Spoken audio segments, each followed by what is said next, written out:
On Thanksgiving morning, I woke up to a silence so heavy it felt like a physical weight pressing against my chest. My son Jason, his wife Monica, and my 4 grandchildren had flown to Hawaii without me. They left me with nothing but a frozen dinner and a sticky note on the refrigerator.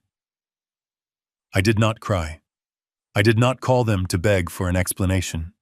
Instead, I walked into my office and saw a notification that would turn my sadness into a cold, calculated rage. They had not just abandoned me. They had financed their betrayal with my own money. 5 days later, when they returned with tan lines and empty wallets, they found their keys did not work. They found plywood over the windows. They found a sold sign on the lawn. And when my son screamed my name from the street, he realized that the father he knew was gone. In his place stood Bernard Blackwood, the ruthless CEO who had just executed the most personal, hostile takeover of his life. Before I tell you how I dismantled their lives piece by piece, let me know where you are watching from in the comments below. Hit like and subscribe if you have ever had to remind someone exactly who paid for the roof over their head. The silence was the first thing that hit me. It was 6 a.m. on Thanksgiving Day. For 40 years, this house had smelled of roasting turkey sage stuffing and brewing coffee by this hour. My late wife Catherine used to start cooking at dawn, filling these halls with warmth and anticipation. Since she passed, I tried to keep the tradition alive for Jason and his family. I paid for the groceries. I paid for the decorations. I even paid for a private chef to come later in the day so Monica would not have to lift a finger. But today, the air was stale. It smelled of dust and old floor wax. There was no sound of children running down the hallway. There was no clattering of pans in the kitchen. I sat up in bed, my joints stiff from the November cold seeping through the windows. I checked my phone on the nightstand. No messages. No missed calls. Just the date staring back at me. November 23rd. I put on my robe and walked out into the hallway. The door to the guest wing where Jason and Monica stayed was open. I walked in. The beds were stripped. The closets were empty. The toys that usually littered the floor were gone. It was as if they had never been there. A knot of anxiety tightened in my stomach. Had something happened? Was there an emergency? I moved faster now, ignoring the ache in my knees. I went downstairs to the kitchen. The granite countertops were bare. The massive Viking range was cold and clean. There was no chef. There was no food prep. There was just a single neon yellow post-it note stuck to the stainless steel door of the refrigerator. It was the kind of cheap stationery Monica bought in bulk. I pulled it off and read the scribbled handwriting. Dad, we decided to go to Hawaii last minute. The kids really needed some sun, and the flight deals were too good to pass up. We could not get a ticket for you on such short notice, and honestly, we figured the travel would be too hard on your hips anyway. There are some frozen dinners in the freezer. We will see you next week. Happy Thanksgiving. I read the note twice. Then I read it a third time. I did not feel sadness. I did not feel the sting of rejection that a weaker man might have felt. I felt a sudden, sharp clarity. They had not just left. They had fled. They used my hips as an excuse, a convenient lie to cover their selfishness. I looked at the note again. It was not even a card. It was a scrap of paper they probably wrote while waiting for their Uber. I walked over to the security system panel on the wall. I needed to see this. I needed to witness the exit. I rewound the footage to 4 a.m. The black and white video showed the truth that the yellow note tried to hide. I saw Jason dragging 2 massive suitcases down the stairs. I saw Monica herding the 4 sleep-drunk children toward the door. They were not rushing because of an emergency. They were sneaking. They moved with the guilty stealth of thieves. I turned up the volume on the monitor. The high-quality microphones I had installed years ago picked up their whispers clearly. "Hurry up, Jason!" Monica hissed, adjusting her designer sunglasses indoors. If he wakes up, we are never going to get out of here. I cannot deal with another week of his stories. He is deaf in one ear. Monica, he will sleep through it. Jason whispered back, struggling with a golf bag. I watched my son, the boy I had educated, the man I had appointed as a director in my company, laughing as he quietly closed the front door. And then came the line that killed the last shred of softness in my heart. As they stood on the porch waiting for their ride, Monica checked her reflection in the window. "God, I am so glad we are leaving," she said, her voice dripping with disdain. "That house smells like old people and failure. I need a Mai Tai immediately." Jason chuckled. "Just make sure you blocked his number on the kids' iPads. I do not want him guilt-tripping them while we are at the pool." The car arrived. They loaded the luggage. They drove away into the pre-dawn darkness. I stood there in my empty kitchen, the video playing on a loop. Old people and failure. That house was a $3 million estate in Connecticut. That smell she despised was the scent of the mahogany and leather that I had paid for.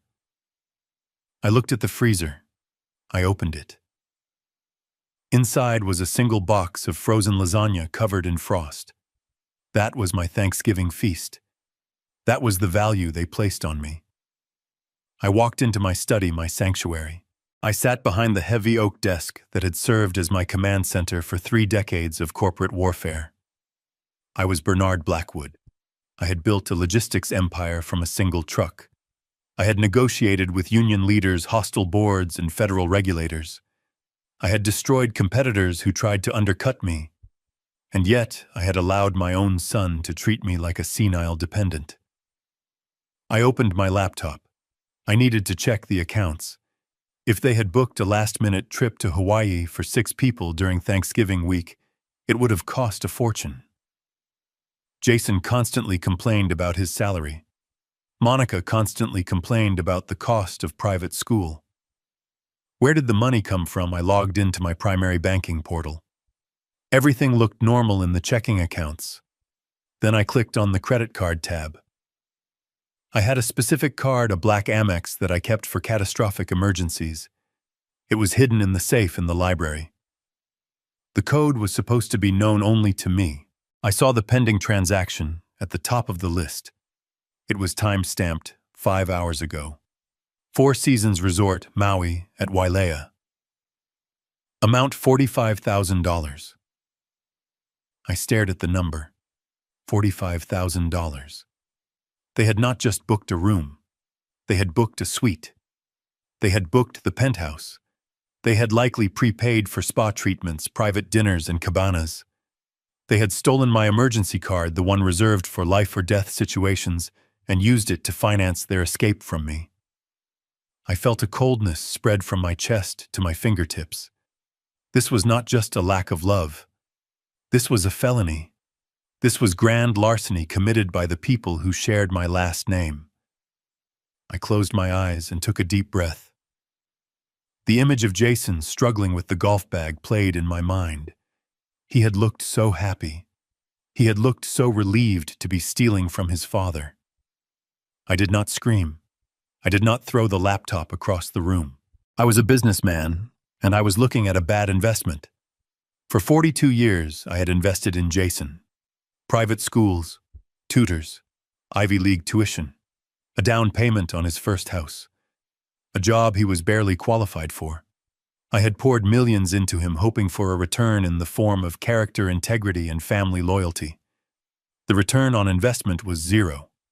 Actually, it was negative $45,000. I picked up my phone. My hand was steady. I scrolled through my contacts until I found the name I needed. Sal. Sal was 70 years old, a former Marine combat engineer who ran the best security and locksmith company in the state. He had fortified my warehouses in the 80s. He had been one of the few people who looked me in the eye at Catherine's funeral and told me the truth about grief. He was not just a tradesman. He was a soldier. I pressed call. It rang twice. Bernard Sal's gravelly voice answered. It is Thanksgiving morning. The house better be on fire. It is not on fire, Sal, I said, my voice flat and devoid of emotion. But I have a security breach. I need you here in 30 minutes. Sal paused. I could hear the background noise of his own family breakfast. Is it the alarm system? No, I said. I need a total lockdown. I want every lock on the perimeter changed. I want the gate codes scrubbed. I want the windows secured. And Sal, bring your truck. I have a lot of debris that needs to be removed from the second floor. There was a silence on the line. Sal knew Jason. Sal knew Monica. He knew exactly who lived on the second floor. Are you sure about this? Bernard Sal asked, his voice dropping an octave. Once we turn those bolts, there is no going back. I looked at the frozen lasagna sitting on my desk. I looked at the notification for the $45,000 charge. I have never been more sure of anything in my life, I replied. Bring the heavy-duty drills, Sal. We are scrubbing the facility. I hung up the phone. I stood up and walked to the window. The sun was fully up now, casting long, cold shadows across the manicured lawn. The lawn where my grandchildren played. The lawn where Jason had learned to catch a football. It looked different to me now. It looked like a battlefield. I walked back to the kitchen. I took the yellow Post-it note off the refrigerator. I did not crumple it. I folded it neatly and placed it in my breast pocket. It was evidence. It was motivation. It was the declaration of war. I opened the refrigerator one last time. I took out the bottle of vintage champagne I had been saving for the toast today. I popped the cork. The sound echoed in the empty house like a gunshot. I poured a glass and drank it standing up. It tasted crisp and cold. Then I went to the mudroom and put on my heavy work boots. I had a lot of work to do before Sal arrived. I walked up the stairs to the second floor, the guest wing that Jason and Monica had slowly turned into their permanent residence over the last 5 years. They called it staying for a while to help me. I now realized it was an occupation. I opened the door to their master suite. It was a mess. Clothes were strewn everywhere. Jewelry boxes were open.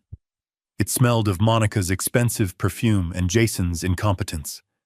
I grabbed a black contractor bag from the closet. I started with Monica's vanity.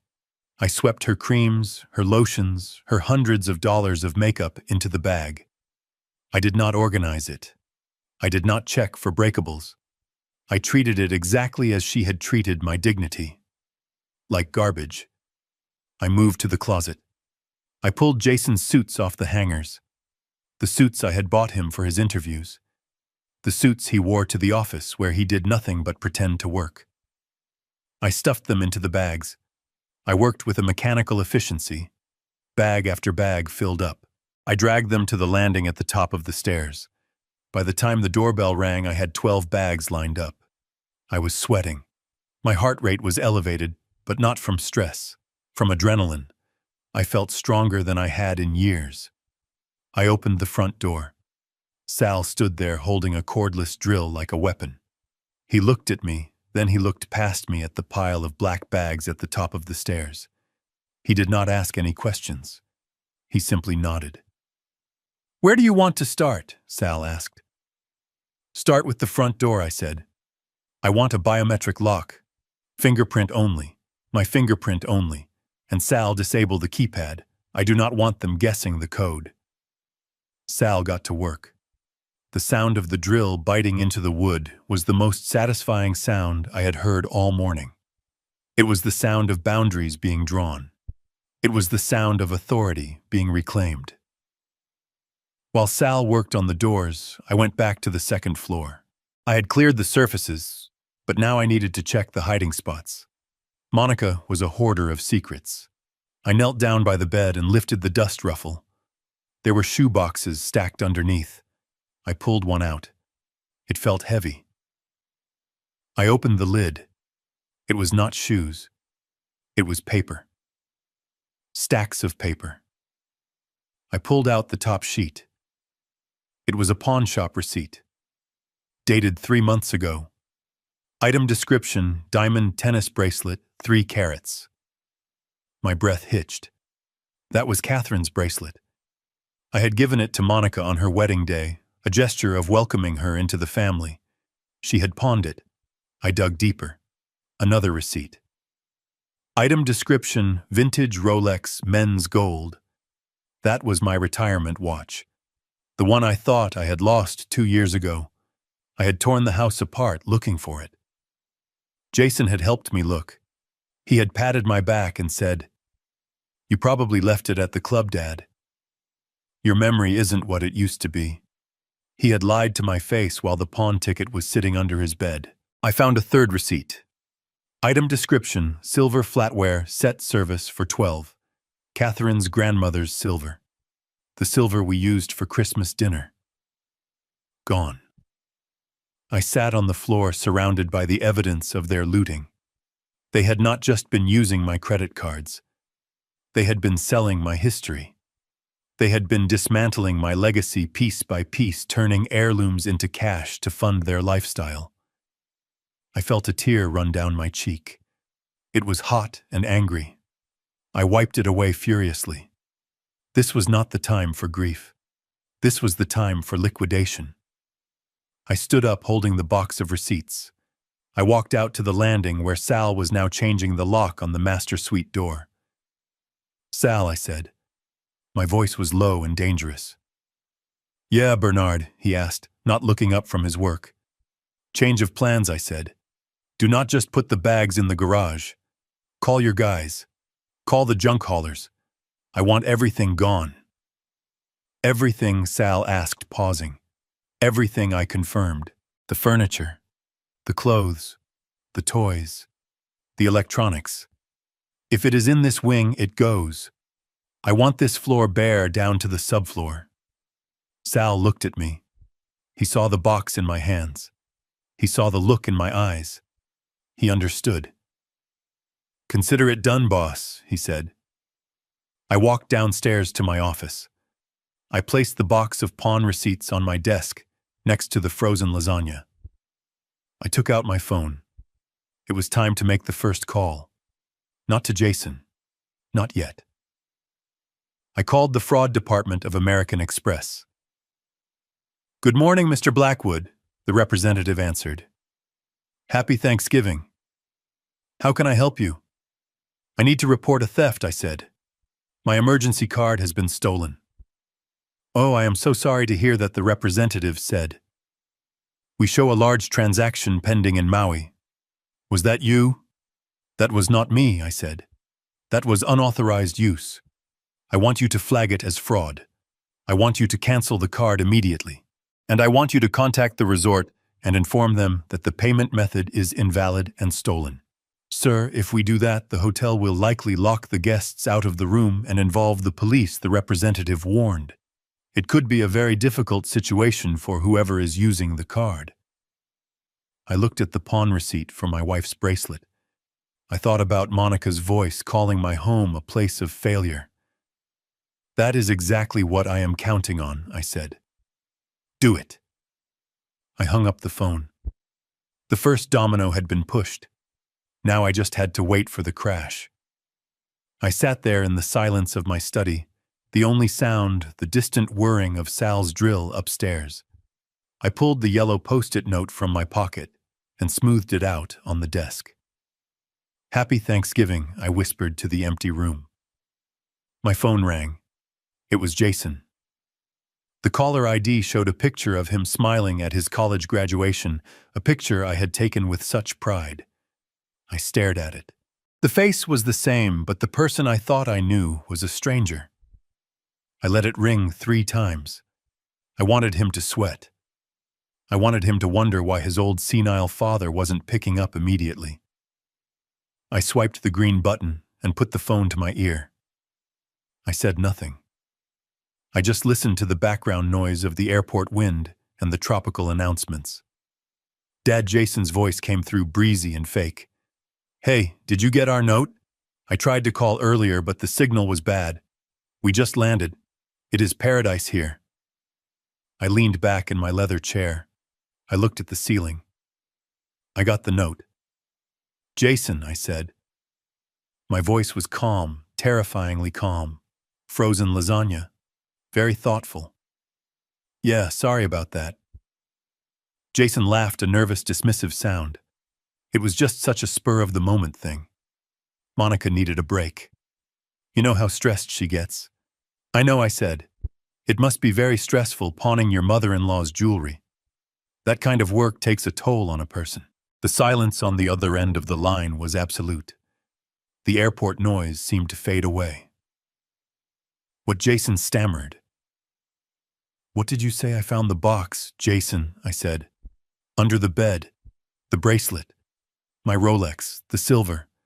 I have the receipts." "Dad, wait, I can explain."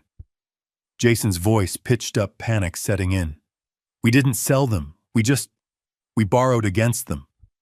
I was going to get them back next month. It was a liquidity issue." "A liquidity issue," I repeated. "Is that what you call stealing from your father to pay for a vacation you cannot afford?" "It's not stealing," Jason shouted. "It's family assets. I am your only son.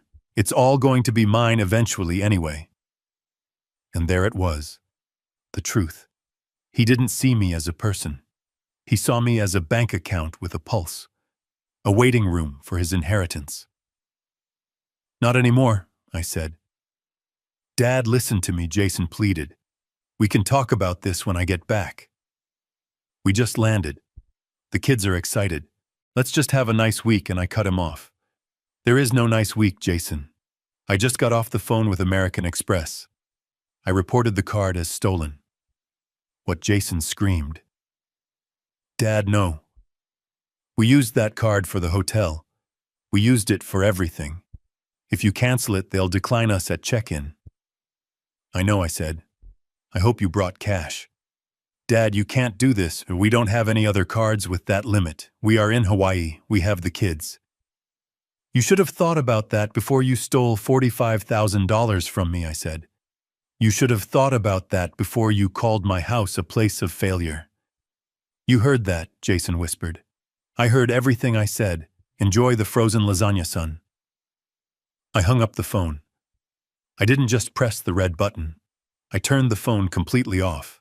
I placed it face down on the desk. Upstairs, the sound of heavy boots echoed. Sal walked into the study. He was wiping his hands on a rag. "Locks are done," Bernard, Sal said. "And the junk crew is here. They are backing the truck up to the garage. You want them to start now?" "Yes," I said. "Start now."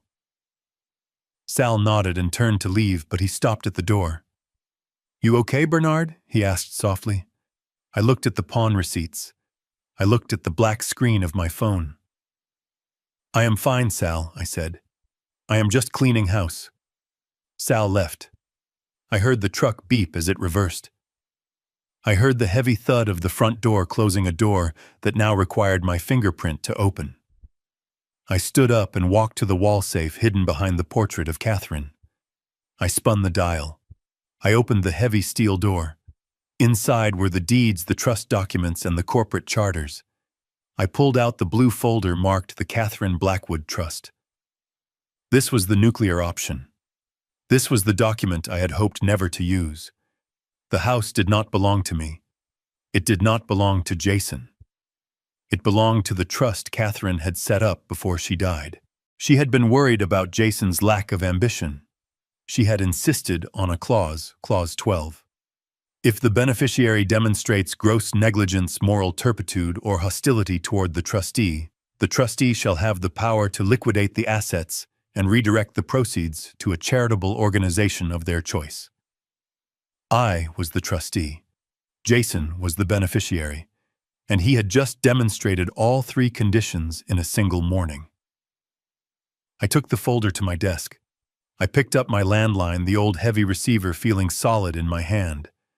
I dialed a number I knew by heart. "Whitman," I said when the voice answered.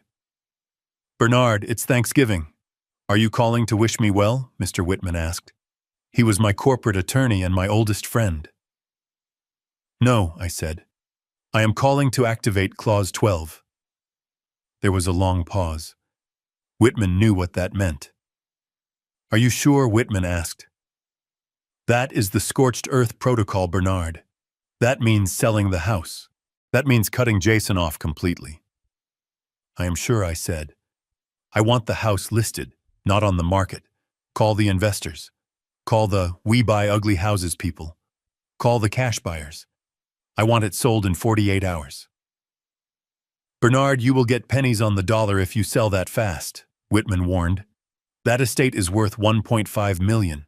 A cash buyer will offer you 900,000 tops. I do not care about the price," I said. "I care about the speed. I want the title transferred before they get on a plane back from Hawaii. I want them to come home to a house they do not own." "Understood?" Whitman said, his tone shifting to professional steel. "I will make the calls. I will have the paperwork ready for you to sign tomorrow morning." "Thank you," I said. And Bernard Whitman added, "Yes, happy Thanksgiving." "Same to you," I said. I hung up. The plan was in motion. I looked out the window again. The junk crew was carrying Monica's vanity out to the truck. They were tossing it onto a pile of trash bags. It landed with a crash of breaking mirror glass. I watched it shatter. It was beautiful. I went to the kitchen and made myself a sandwich. Peanut butter and jelly. It was the best meal I had eaten in months because I ate it in a house that was finally truly mine again. The silence was no longer heavy. It was peaceful. It was the silence of a fortress after the drawbridge has been raised. I sat there chewing slowly, thinking about the chaos that was currently unfolding 5,000 miles away in a hotel lobby in Maui. I imagined the declined card. I imagined the public embarrassment. I imagined Monica screaming at a receptionist who could do nothing. I took another bite of my sandwich. Revenge, I realized, is a dish best served with peanut butter. The sound of Sal's industrial drill screaming against the brass lock of the front door was the only music I needed on Thanksgiving morning. Metal shavings curled onto the welcome mat like dead leaves. With a final grinding crack, the old mechanism gave way. Sal pulled the cylinder out and tossed it into his tool bucket. It landed with a heavy clunk. That was the sound of my son's key becoming a useless piece of scrap metal. Sal looked up at me, wiping grease from his hands with a rag. He did not smile. He did not offer empty platitudes. He simply nodded toward the driveway, where a massive battered box truck was backing up. The side of the truck read "Junk Kings" in peeling red letters. I had not called a white glove moving service. I had not called a storage company that would wrap items in tissue paper and bubble wrap. I had called a removal crew. The kind of men you hire when you want a hoarding situation cleared out in an afternoon. The air brakes hissed. The driver, a man with forearms the size of tree trunks, jumped down. He held a clipboard. "Mr. Blackwood," he grunted, "you ordered the full estate clean-out for the second floor." "I did," I replied, stepping out onto the porch. The cold air felt good against my flushed skin. "Just to be clear," the foreman said, eyeing the manicured lawn and the Mercedes in the driveway, "we do not sort. We do not organize. We load. Once it goes in the truck, it is considered refuse. We take it to the transfer station, or we auction it by the pound. You okay with that?" I looked at the second-floor window, the window to the master suite where Monica had likely spent this very morning, packing her bikini and laughing at my expense. "I am more than okay with that," I said. "I want that floor stripped to the studs. If it is not architectural, it goes." The foreman signaled his crew. 4 men marched past me into the foyer. They wore heavy work boots that left faint mud tracks on the marble. Yesterday, I would have rushed to wipe them up. Today, I watched the mud with satisfaction.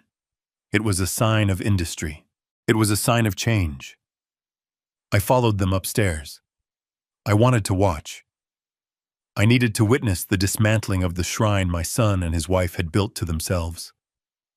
They started in Monica's dressing room. This was a room that used to be my wife Catherine's sewing room. Monica had demanded we renovate it 3 years ago because she needed space for her influencer lifestyle. She had filled it with mirrors, ring lights, and shelves of products she never used. One of the crew members grabbed a handful of designer dresses from the rack. These were gowns that cost $2,000 apiece. Gowns I had likely paid for through supplemental credit card payments I had ignored. He bunched them together like dirty laundry and shoved them into a rough cardboard wardrobe box. He did not fold them. He jammed them down with his fist to make room for more. I heard the snap of a plastic hanger. I saw the silk of a Valentino blouse snag on the edge of the box. Careful, I said, instinctively, said. The worker stopped and looked at me. You want us to save it? I looked at the blouse. I remembered the day Monica bought it. She had worn it to a brunch where she spent the entire meal making fun of my cane. No, I corrected myself, my voice hardening. I meant be careful with the box. I do not want it to rip before it gets to the truck. Jam it in harder. The worker shrugged and shoved a pair of Jimmy Choo heels on top of the silk. The heel pierced the fabric. I felt a surge of dark, cold pleasure in my chest. It was intoxicating. For years, I had walked on eggshells in my own house, terrified of upsetting Monica, terrified of Jason's sighs and eye rolls. I had treated their possessions like holy relics, while they treated my existence like a nuisance. Now the balance was correcting itself. They moved to the bathroom. The counter was covered in glass jars of expensive creams, serums, and perfumes. La Mer, Chanel, Dior. Thousands of dollars of chemical vanity. The foreman swept his arm across the counter. The bottles clattered into a plastic bin with a deafening crash of breaking glass and cracking plastic. The smell of 100 perfumes mixing together filled the air. It was a cloying, expensive stench. Trash or donate, the foreman asked, looking at the mess of broken glass and half-used lotions. Trash, I said. All of it. I walked into the bedroom. 2 men were dismantling the California King bed frame. Jason had insisted on this bed. He said he had back problems. He said he needed the best mattress money could buy. I had written the check for $8,000. Now I watched as they unscrewed the bolts and let the heavy headboard slam onto the floor. They dragged the mattress across the hardwood, not bothering to lift it. It swept away the dust bunnies and the secrets hiding underneath. Take the sheets too, I ordered, and the pillows. I do not want anything left that holds their scent. I stood in the doorway, leaning on my cane, watching my life being reclaimed one box at a time. It was violent. It was messy. It was the most beautiful thing I had ever seen. One of the men picked up a framed photo from the nightstand. It was a picture of Jason and Monica in Paris. I had paid for that trip too. It was supposed to be their 5th anniversary gift. They looked happy. They looked rich. They looked like they didn't have a care in the world because they had a father who paid for everything. The man looked at the photo, then looked at me. Family, he asked. I looked at the smiling faces. I looked at the eyes that had lied to me for decades. No, I said. Tenants, bad tenants. The man tossed the frame into a box filled with electronics. I heard the glass crack. The hallway began to fill with boxes, a wall of brown cardboard rising up like a barricade. Inside those boxes was the life my son had built on my back. His collection of vintage sneakers, his gaming consoles, his humidor, Monica's yoga equipment, her collection of handbags that she claimed were investments. I watched a limited edition Louis Vuitton bag, the one she had screamed at my housekeeper for touching, get flattened under a box of heavy books. I walked over to the pile. I reached out and touched the cardboard. It felt rough and real. Mr. Blackwood Sal called from the bottom of the stairs. Front door is secured. Back door is done. I am moving to the garage keypads. You want me to reset the remotes too? Reset everything, Sal, I called back. If it opens a door, change it. I want this house to be a fortress. I turned back to the bedroom. The men were moving the rug now. It was a heavy Persian rug that had been in my family for 3 generations. Monica had moved it up here because she said it made the living room look dated. "Roll it up," the foreman commanded. As they lifted the edge of the rug, something caught my eye. There was a loose floorboard near the wall. It wasn't just loose. It was pried up slightly. "Hold on," I said. The men stopped. I walked over to the corner. I used the tip of my cane to nudge the wood. It moved.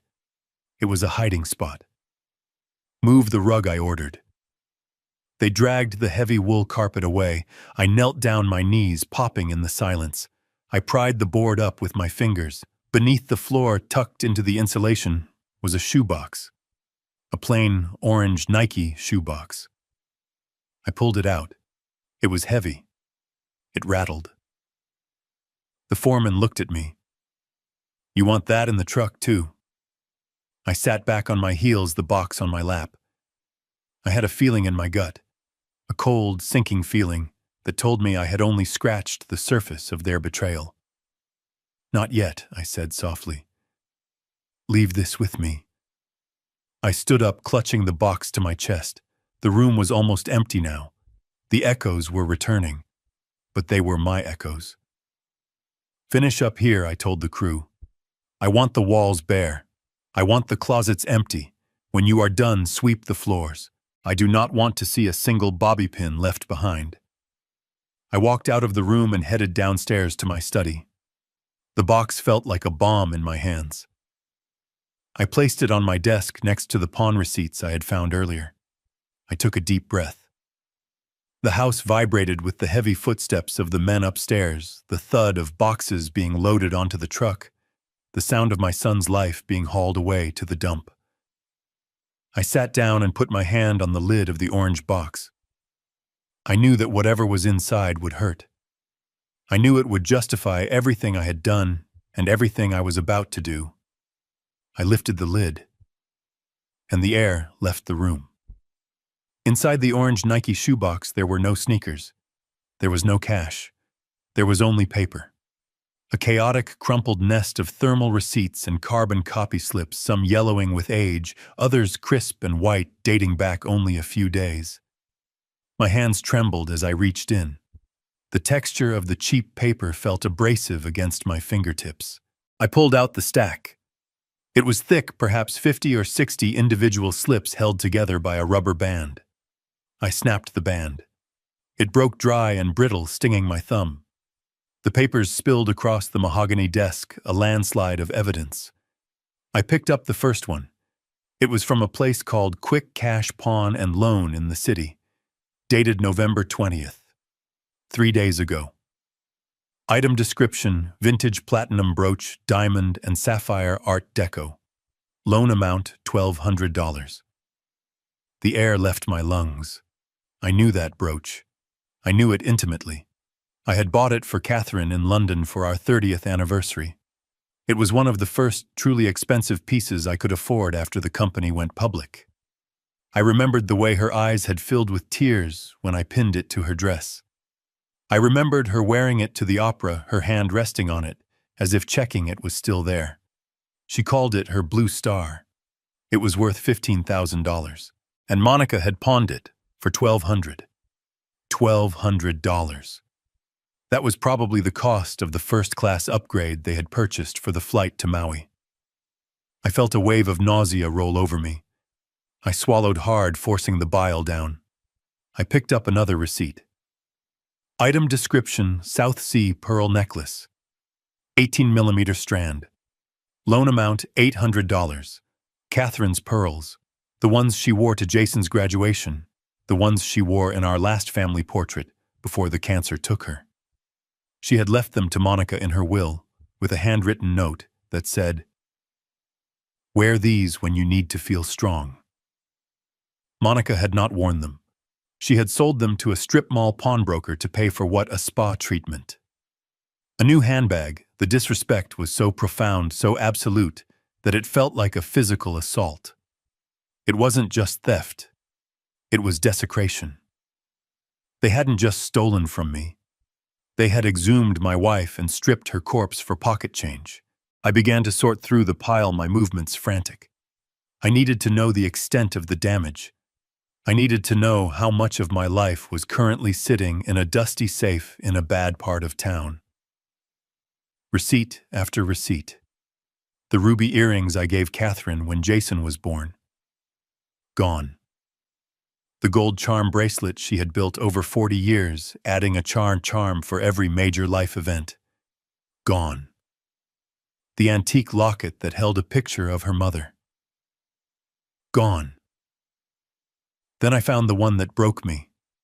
It was a receipt dated yesterday, the day before Thanksgiving.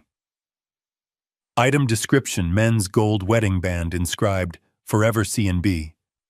Loan amount $300. My vision blurred. I couldn't breathe. My chest felt like it was being crushed by a hydraulic press. That was my wedding ring. I had taken it off 6 months ago because my fingers had swollen from arthritis. I had placed it in the small velvet box on my dresser, intending to get it resized. I checked for it every morning, just touching the box to know it was there. I hadn't opened the box in weeks. I just assumed it was safe. I stood up my chair, scraping violently against the floor. I grabbed my cane and limped as fast as I could to the wall safe behind the portrait. My hands were shaking so badly I missed the combination twice. Finally, the tumbler clicked. I swung the heavy door open. Inside, the velvet boxes were stacked neatly. It looked orderly. It looked safe. I grabbed the blue velvet box that should have held the sapphire brooch. I opened it. Empty. I grabbed the long flat case for the pearls. Empty. I grabbed the small square box where my wedding ring should have been. I opened it. It wasn't empty. Inside, resting on the white satin cushion, was a ring, but it wasn't my heavy gold band. It was a cheap gold-plated washer, a piece of hardware store junk. They had swapped it. They hadn't just stolen it. They had replaced it with a decoy so that if I glanced inside, I wouldn't notice immediately. It was a calculated, malicious deception. It meant they had planned this. It meant they had discussed it. It meant Jason had looked at his father's wedding ring, the symbol of the marriage that created him, and decided it was worth $300 of spending money for a vacation. I collapsed onto the floor of my study, clutching the cheap washer in my hand. A guttural sound escaped my throat, a sound halfway between a sob and a growl. For 10 years, I had mourned Catherine. I had kept this house as a museum to our life together. I had allowed Jason and Monica to live here because I thought it would keep her memory alive. I thought having family around would fill the void she left. But they were not family. They were parasites. They were termites eating away the foundation of my life while smiling at me across the dinner table. I looked at the pile of receipts on my desk. There were dozens of them. They had been doing this for months, maybe years. They had been systematically liquidating my history. They were erasing Catherine. I closed my fist around the fake ring. The metal bit into my palm. The pain was sharp and grounding. The sadness began to evaporate. It burned off like mist under a high noon sun, replaced by a cold, hard resolve. I was no longer the grieving widower. I was no longer the lonely old man grateful for scraps of attention. I was the man who had negotiated union contracts with mobsters in the 80s. I was the man who had stared down bankruptcy and won. I was Bernard Blackwood, and I had just found the ammunition I needed to go to war. I pulled myself up using the desk. I stood tall. I looked at the portrait of Catherine. Her eyes seemed to follow me. She looked sad, but she also looked firm. She had never tolerated liars. "I am sorry, Catherine," I whispered to the painting. "I let them in, but I promise you I am going to throw them out." I gathered the receipts. I did not put them back in the shoebox. I laid them out on the desk, organizing them by date, by amount, by item. I was building a case file. I was preparing the indictment. I went to the kitchen and got a glass of water. My throat was dry as dust. I drank it in one gulp. Then I walked back to the study and sat down. I placed my phone in the center of the desk, right next to the receipt for my wedding ring. I knew Jason would call. He would have landed by now. He would have tried to check in. He would have found out about the card. He would be angry. He would be entitled. He would think he could talk his way out of this, just like he had talked his way out of every mistake he had ever made. But he didn't know about the shoebox. He didn't know I had the map of his betrayal spread out before me. I stared at the phone, willing it to ring. I wasn't afraid anymore. I was ready. I wanted him to call. I wanted to hear his voice. I wanted to hear the panic set in when he realized that the bank of Dad wasn't just closed. It had been foreclosed. The silence in the house was absolute. The junk crew had finished upstairs. The rooms were empty. The secrets were exposed. And then the screen of my phone lit up. Jason. I looked at the name. I didn't answer immediately. I let it ring. Once. Twice. 3 times. I took a deep breath, visualizing the pawn ticket for the sapphire brooch. I visualized the fake ring in the velvet box. I picked up the phone. I didn't say hello. I didn't ask how Hawaii was. I pressed the button and held the device to my ear, waiting for the first lie to spill out of his mouth. Dad, we made it. Jason's voice boomed through the speaker, overly loud, and saturated with a synthetic cheerfulness that grated against my ear. I could hear the island breeze in the background, the chime of the airport arrival announcements, and the distant squeals of my grandchildren, excited to be in paradise. The contrast between his sunny, carefree reality and the cold, dismantled room I stood in was sharp enough to draw blood. Hey, did you get the note? He continued, not waiting for a response, rushing through his script. I know it was last minute, but Monica was just on the verge of a breakdown, and we saw this deal and we figured you would be fine for a few days. You know how much you value your quiet time. He paused, waiting for me to play my part. He expected me to be the passive, understanding father. He expected me to say, "It is okay, son, have fun." He expected the doormat he had walked on for 40 years. I found the shoebox, Jason, I said. The silence that followed was instant and absolute. The tropical background noise seemed to drop away, leaving only the static of the connection. It wasn't a confused silence. It was a guilty one. It was the silence of a man who realizes the lock on his closet has been broken. What box? He asked, his voice dropping, the cheerfulness evaporating like water on a hot stove. The Nike box under the floorboard. I replied, my voice steady, devoid of the tremor that usually shook my hands. The one with the receipts from the pawn shop on 4th Street. I have the tickets, Jason. Catherine's pearls. The sapphire brooch. My retirement watch. Dad, wait. You have to understand. He stammered the words, tripping over each other. We didn't sell them. We just pawned them. It is a short-term loan. I have a bonus coming in January. I was going to get them all back before you even noticed. It was a cash flow issue. We just needed liquidity for the deposits. You pawned your mother's legacy for liquidity, I asked. You swapped my wedding ring for a gold-plated washer from a hardware store for liquidity. I picked up the cheap piece of metal from my desk and squeezed it. That was low. Dad, you shouldn't have been snooping in our room. He deflected his tone, shifting from fear to defensive anger. We have a right to privacy. You have a right to privacy in a house you pay for. I cut him off.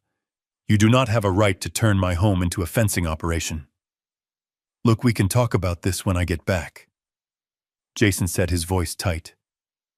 We are at the rental car counter. The kids are tired. I just wanted to check in. We will fix it next week, I promise. Just don't be dramatic. I am not being dramatic, I said. I am being practical. Which brings me to the other matter. What other matter? He asked, wary now. I notified American Express this morning, I said. I reported the black card as stolen. There was a pause longer than the first. I could hear him breathing. I could hear the gears turning in his head as the implication hit him. You did what he whispered. I reported it stolen, I repeated. Because it was. I did not authorize a $45,000 vacation. I told them to flag the account for fraud. Dad, no. Jason screamed, abandoning all pretense of composure. We used that card for the reservation. We used it for the rental car. If you reported it stolen, they will decline the hold. I imagine they already have, I said calmly. You have to call them back. You have to authorize it. We are 5,000 miles away. We have 4 kids with us, and you cannot strand us here. I am not stranding you, Jason, I said. You are a grown man. You have a job. You have your own credit cards. Surely you can pay for the vacation you booked. You know our cards are maxed out, he yelled. Dad, please. The clerk is looking at me right now. The card just got declined.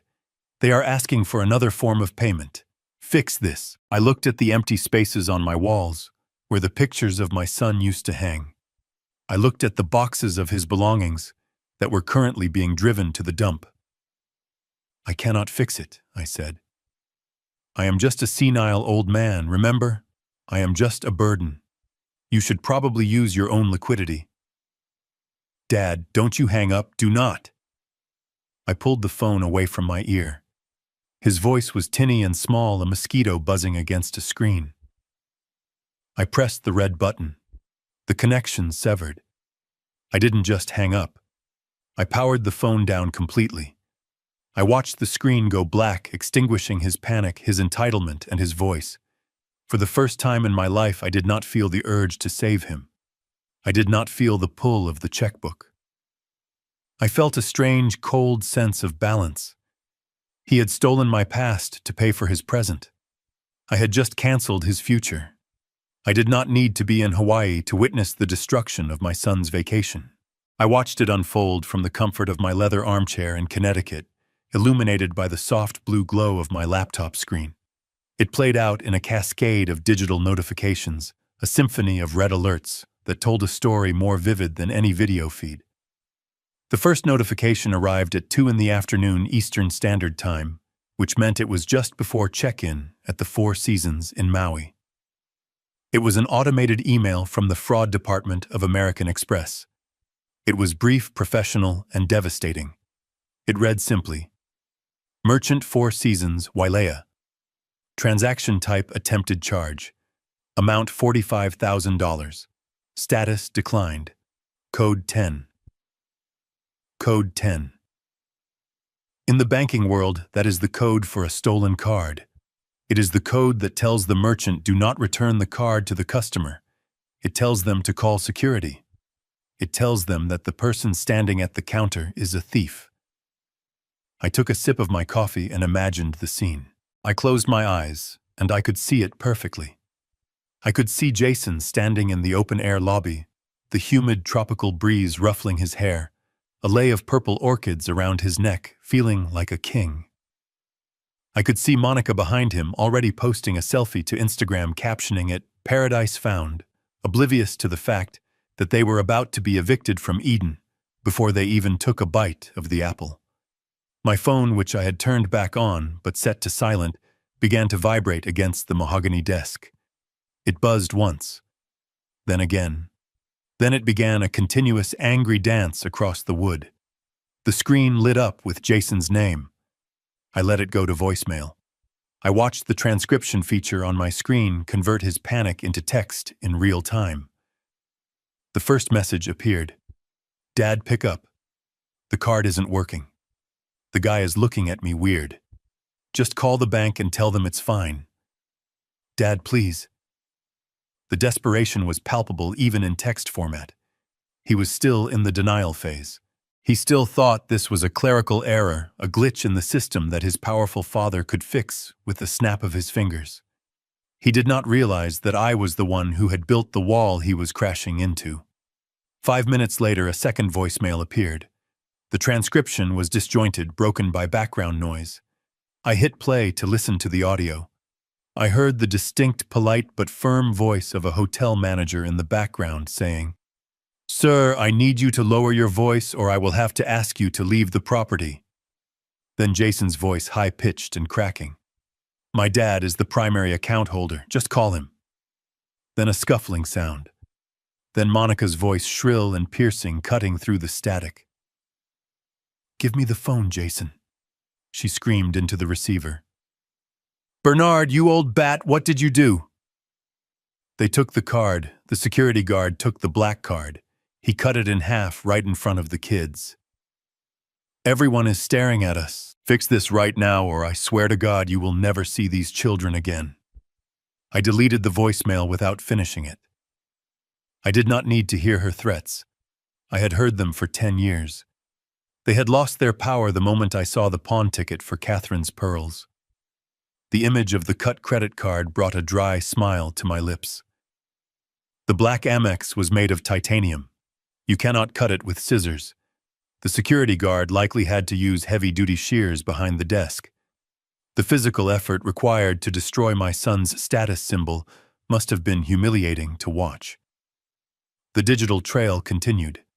An email from the airline popped up. My travel agent, whom I had instructed to monitor the situation, forwarded it to me.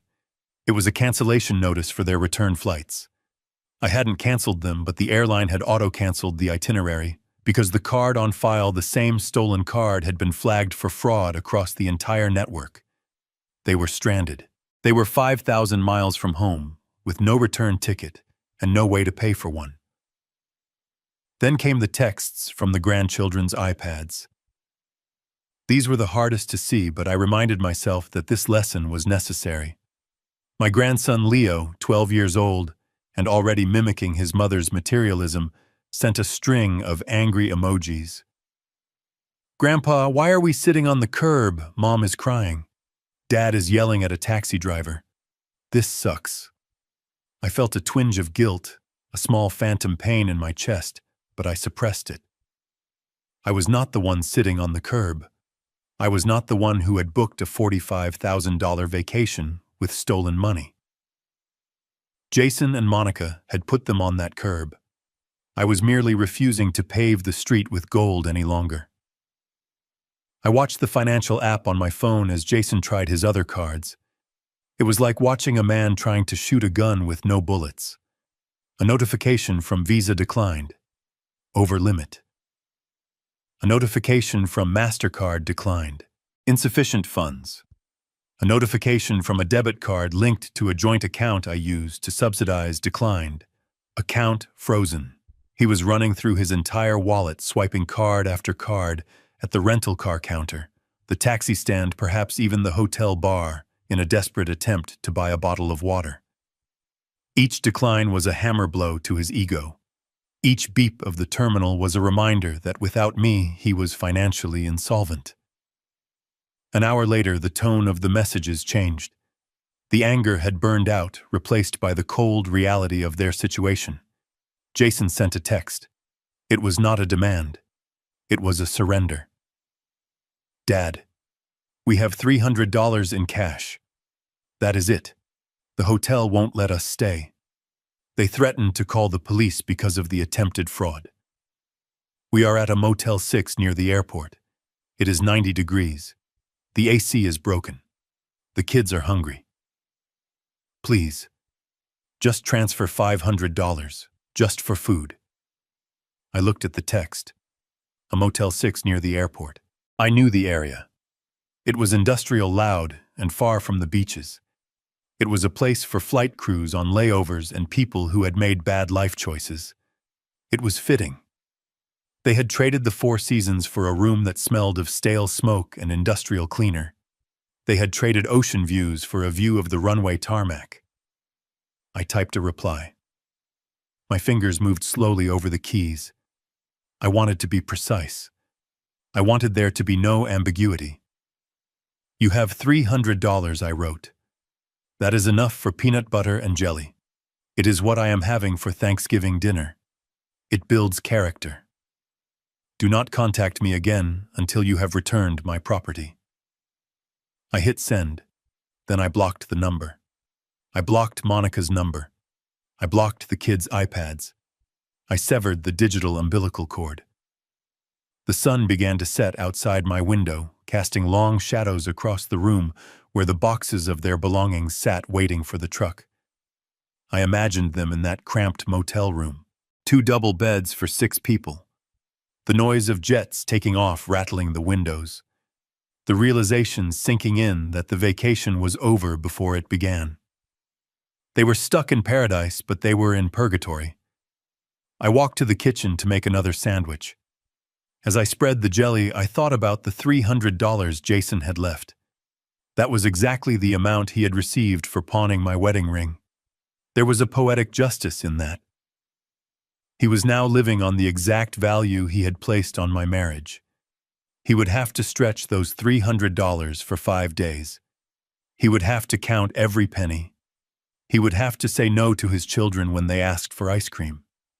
He would have to feel the crushing weight of financial limitation that he had never felt in his entire privileged life. I took a bite of my sandwich. It tasted like victory. The house was quiet. The phone was silent. The fraud department had done its job. The hotel security had done its job. Now it was time for me to do mine. I had cleared the house. I had cut the funding. But the final blow, the one that would ensure they never came back, was still to come. I had to sell the kingdom before the exiles returned. The drive to Arthur Whitman's estate in Greenwich took 40 minutes. The roads were empty, slick with a cold November rain that turned the asphalt into a black mirror. Most families were gathering around dining tables right now, carving turkeys and arguing about politics. I was driving to a legal war room to carve up my son's inheritance. I had the box of pawn receipts on the passenger seat next to me. It rattled every time I hit a puddle, a constant rhythmic reminder of why I was doing this. So Whitman was waiting for me in his library. He was 75, a man who had forgotten more about estate law than most partners at major firms would ever know. He wore a cardigan and held a tumbler of single malt scotch. There was no festive spread, no holiday music, just a roaring fire and a stack of legal files on his desk. He knew me. He knew that when Bernard Blackwood called on a holiday, it wasn't for pleasantries. "Happy Thanksgiving." "Arthur," I said, shaking his hand. His grip was dry and firm like old parchment. "Bernard," he replied, gesturing to the leather chair opposite his desk. "You sound like a man who just found a termite infestation in his foundation." "Worse," I said. "I found out the termites are my heirs." I placed the orange Nike shoebox on his desk. I opened it and fanned out the receipts. Whitman put on his reading glasses. He picked up the slip for the sapphire brooch. He didn't say a word for a long time. He just read the item description, the date, and the pitiful loan amount. Then he picked up the receipt for my wedding ring. He looked at it, then looked at my hand, noticing the absence of gold for the first time. He put the papers down and took a sip of his scotch. His expression didn't change, but his eyes hardened. "Catherine would be heartbroken," he said softly. "Catherine suspected this might happen," I corrected him. "That is why she insisted on the trust structure. She loved Jason, but she didn't trust him. She knew he had a hole in his pocket where his character should be." Whitman nodded. He reached for the blue file folder he had prepared. The Catherine Blackwood Revocable Trust. He opened it, revealing pages of dense legal text that we had drafted 15 years ago, back when Jason was failing out of his second startup. "Let's review the mechanism," Arthur, I said. "I want to be absolutely clear on my standing. I do not want him to have a single inch of legal ground to stand on when he gets back." Whitman tapped the document with his pen. "It is ironclad, Bernard. The house is not titled to you personally. It is titled to the trust. You are the sole trustee. Jason is the primary beneficiary, but his interest is contingent. Contingent on what I asked, though I knew the answer. I wanted to hear it aloud. I needed the law to validate my rage. Contingent on the discretion of the trustee, Whitman recited from memory. Clause 12. Section B. The trustee has the fiduciary duty to preserve the assets. If the trustee determines that the beneficiary is engaging in behavior that endangers the estate, including, but not limited to gross financial negligence, theft, or substance abuse, the trustee has the power to suspend the beneficiary's rights. He looked at the pawn receipts. Grand larceny and fraud certainly qualify as endangering the estate, Whitman noted dryly. If he is stealing the silverware, he is a liability to the trust. You have a fiduciary duty to stop him. And the liquidation clause, I asked. Whitman turned the page. Clause 14. The trustee has the unilateral power to liquidate any real estate assets held by the trust if deemed necessary for the benefit of the charitable remainderman. That was the key. The charitable remainderman. Catherine had set it up so that if Jason failed, the money would go to the St. Jude Children's Research Hospital. It was her fail-safe. So I said, leaning forward, if I sell the house, the money goes into the trust account. Jason has no claim to the house itself. He only has a claim to the proceeds, and only if I decide to distribute them. Correct, Whitman said. As long as the money stays in the trust, you control it. You can cut off his distributions completely based on his misconduct. He can sue, but with these receipts as evidence of theft against the estate, no judge in Connecticut will grant him a penny. He has unclean hands. Then do it, I said. I want the house sold. Whitman hesitated. He took off his glasses and rubbed the bridge of his nose. This was the part where the lawyer stopped being a lawyer and started being a friend. Bernard, selling the house is irrevocable, he warned. That is your home. That is where you lived with Catherine. You are talking about nuking your own living situation just to punish him. You can just evict him.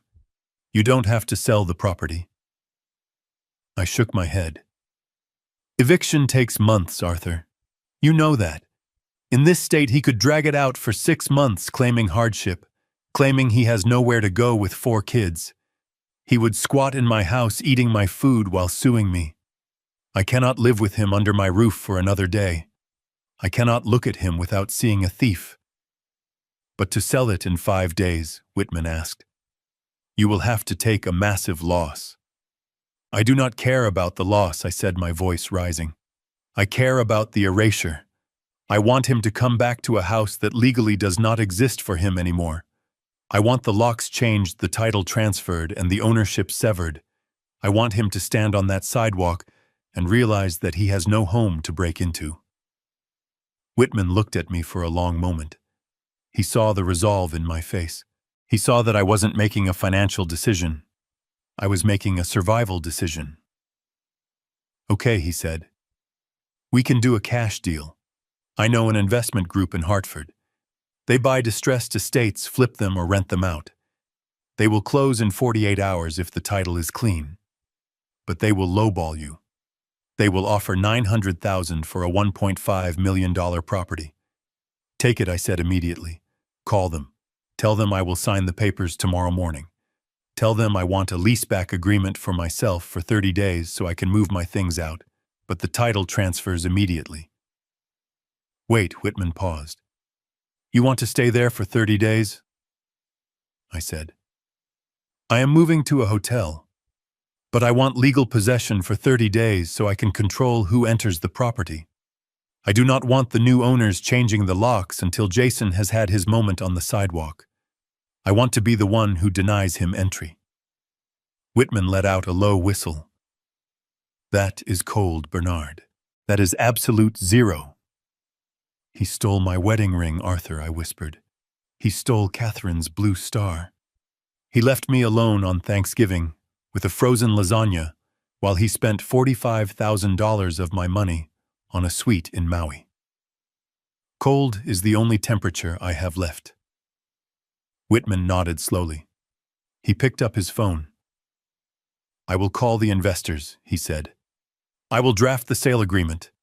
I will prepare the amendment to the trust removing Jason as a current beneficiary due to criminal misconduct. He paused and looked at the pawn receipts again. You should report this to the police, Bernard. This is grand larceny. He could go to jail. I looked at the fire crackling in the hearth. I thought about my grandchildren. I thought about the shame of having a son in handcuffs. Not yet, I said. The police are a blunt instrument. I want to use a scalpel first. I want him to feel the consequences financially and emotionally. I want him to own the roof over his head. If he fights me, if he tries to sue, then I will give these receipts to the district attorney. But for now, let's just leave him homeless. Whitman dialed the number. He put it on speaker. I listened as he negotiated the sale of my life's work. It took 5 minutes. The investors were hungry. They smelled blood in the water. They agreed to $850,000 cash closing on Monday morning. It was done. I had just lost $650,000 in equity to teach my son a lesson. It was the most expensive education I had ever paid for, but I knew it would be the only one that stuck. I stood up. I felt light. The house was no longer an anchor holding me to the past. It was just an asset I had liquidated. Thank you, Arthur, I said. Whitman stood up and poured me a glass of scotch. He handed it to me. To Catherine, he said, raising his glass. To Catherine, I replied. And to Clause 12. We drank. The scotch burned warm and reassuring. I had the law on my side. I had the money. And in 48 hours, I would have the check. I left Whitman's house and drove back into the rain. I checked my phone. No new calls. They were probably asleep in their motel room or arguing over who was to blame. They didn't know that the ground had already shifted beneath their feet. They didn't know that the house they planned to return to was already gone. I drove past the entrance to my subdivision. I didn't turn in. I didn't want to go back to the empty house yet. I drove to the Motel 6 by the highway, the same chain where my son was currently staying in Maui. I parked in the lot and looked at the neon sign buzzing in the damp air. I wanted to remember this feeling, the feeling of being on the outside looking in, because soon that would be Jason's permanent address. The investor arrived at 8 in the morning on Friday, the day after Thanksgiving. His name was Miller, and he wore a suit that was too shiny and a watch that was too big. He looked like a shark that had just smelled blood in the water. He walked through my foyer, his eyes scanning the marble floors and the crystal chandelier, calculating his profit margin with every step. I did not offer him coffee. I did not offer him a tour. The house was empty now, the junk crew having stripped the second floor down to the bare walls the night before. The echoes of his footsteps were the only sound in the cavernous space. He ran a hand over the mahogany banister. Nice bones, he said, his voice slick with false sympathy. But the market is soft, Mr. Blackwood. Interest rates are up. Inventory is sitting. To move a property of this size in 48 hours cash, only no inspections, well, that is a tall order. He was playing the game. He was trying to devalue the asset to see how desperate I was. He thought I was in financial ruin.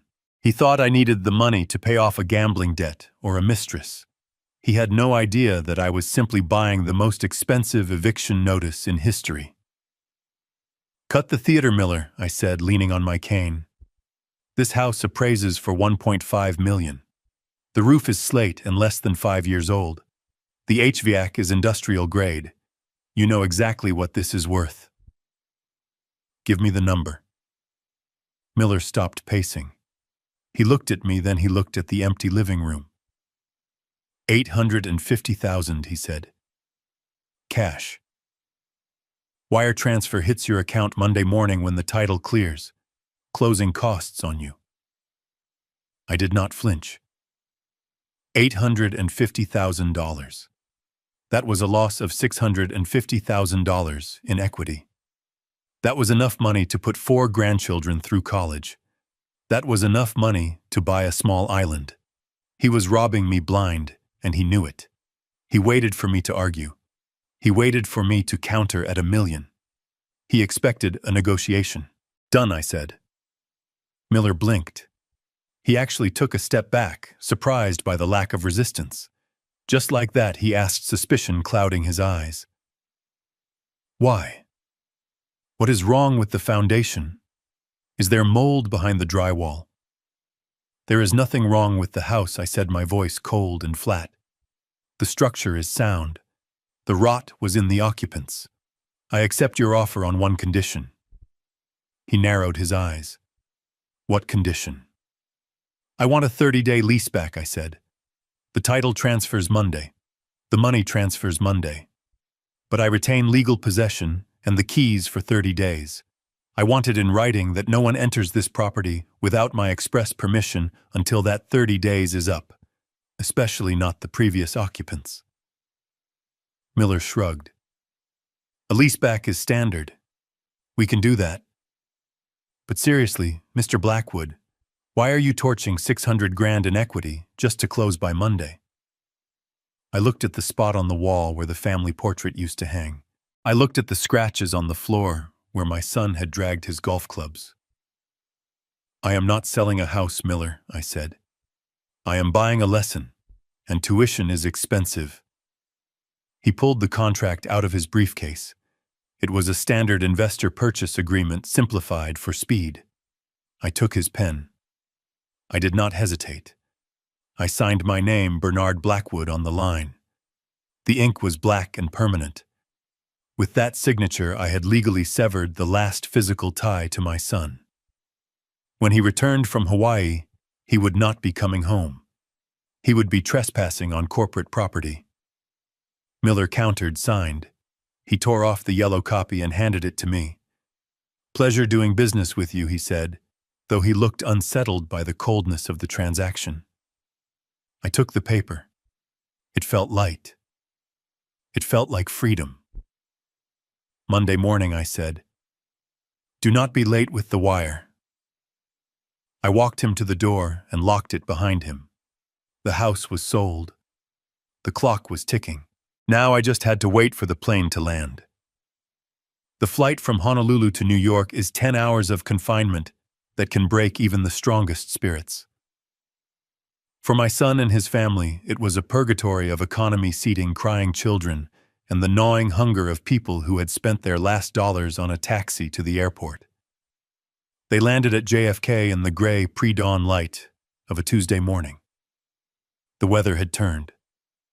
The crisp autumn air of Thanksgiving had curdled into a wet, freezing mix of rain and snow that coated the tarmac in slush.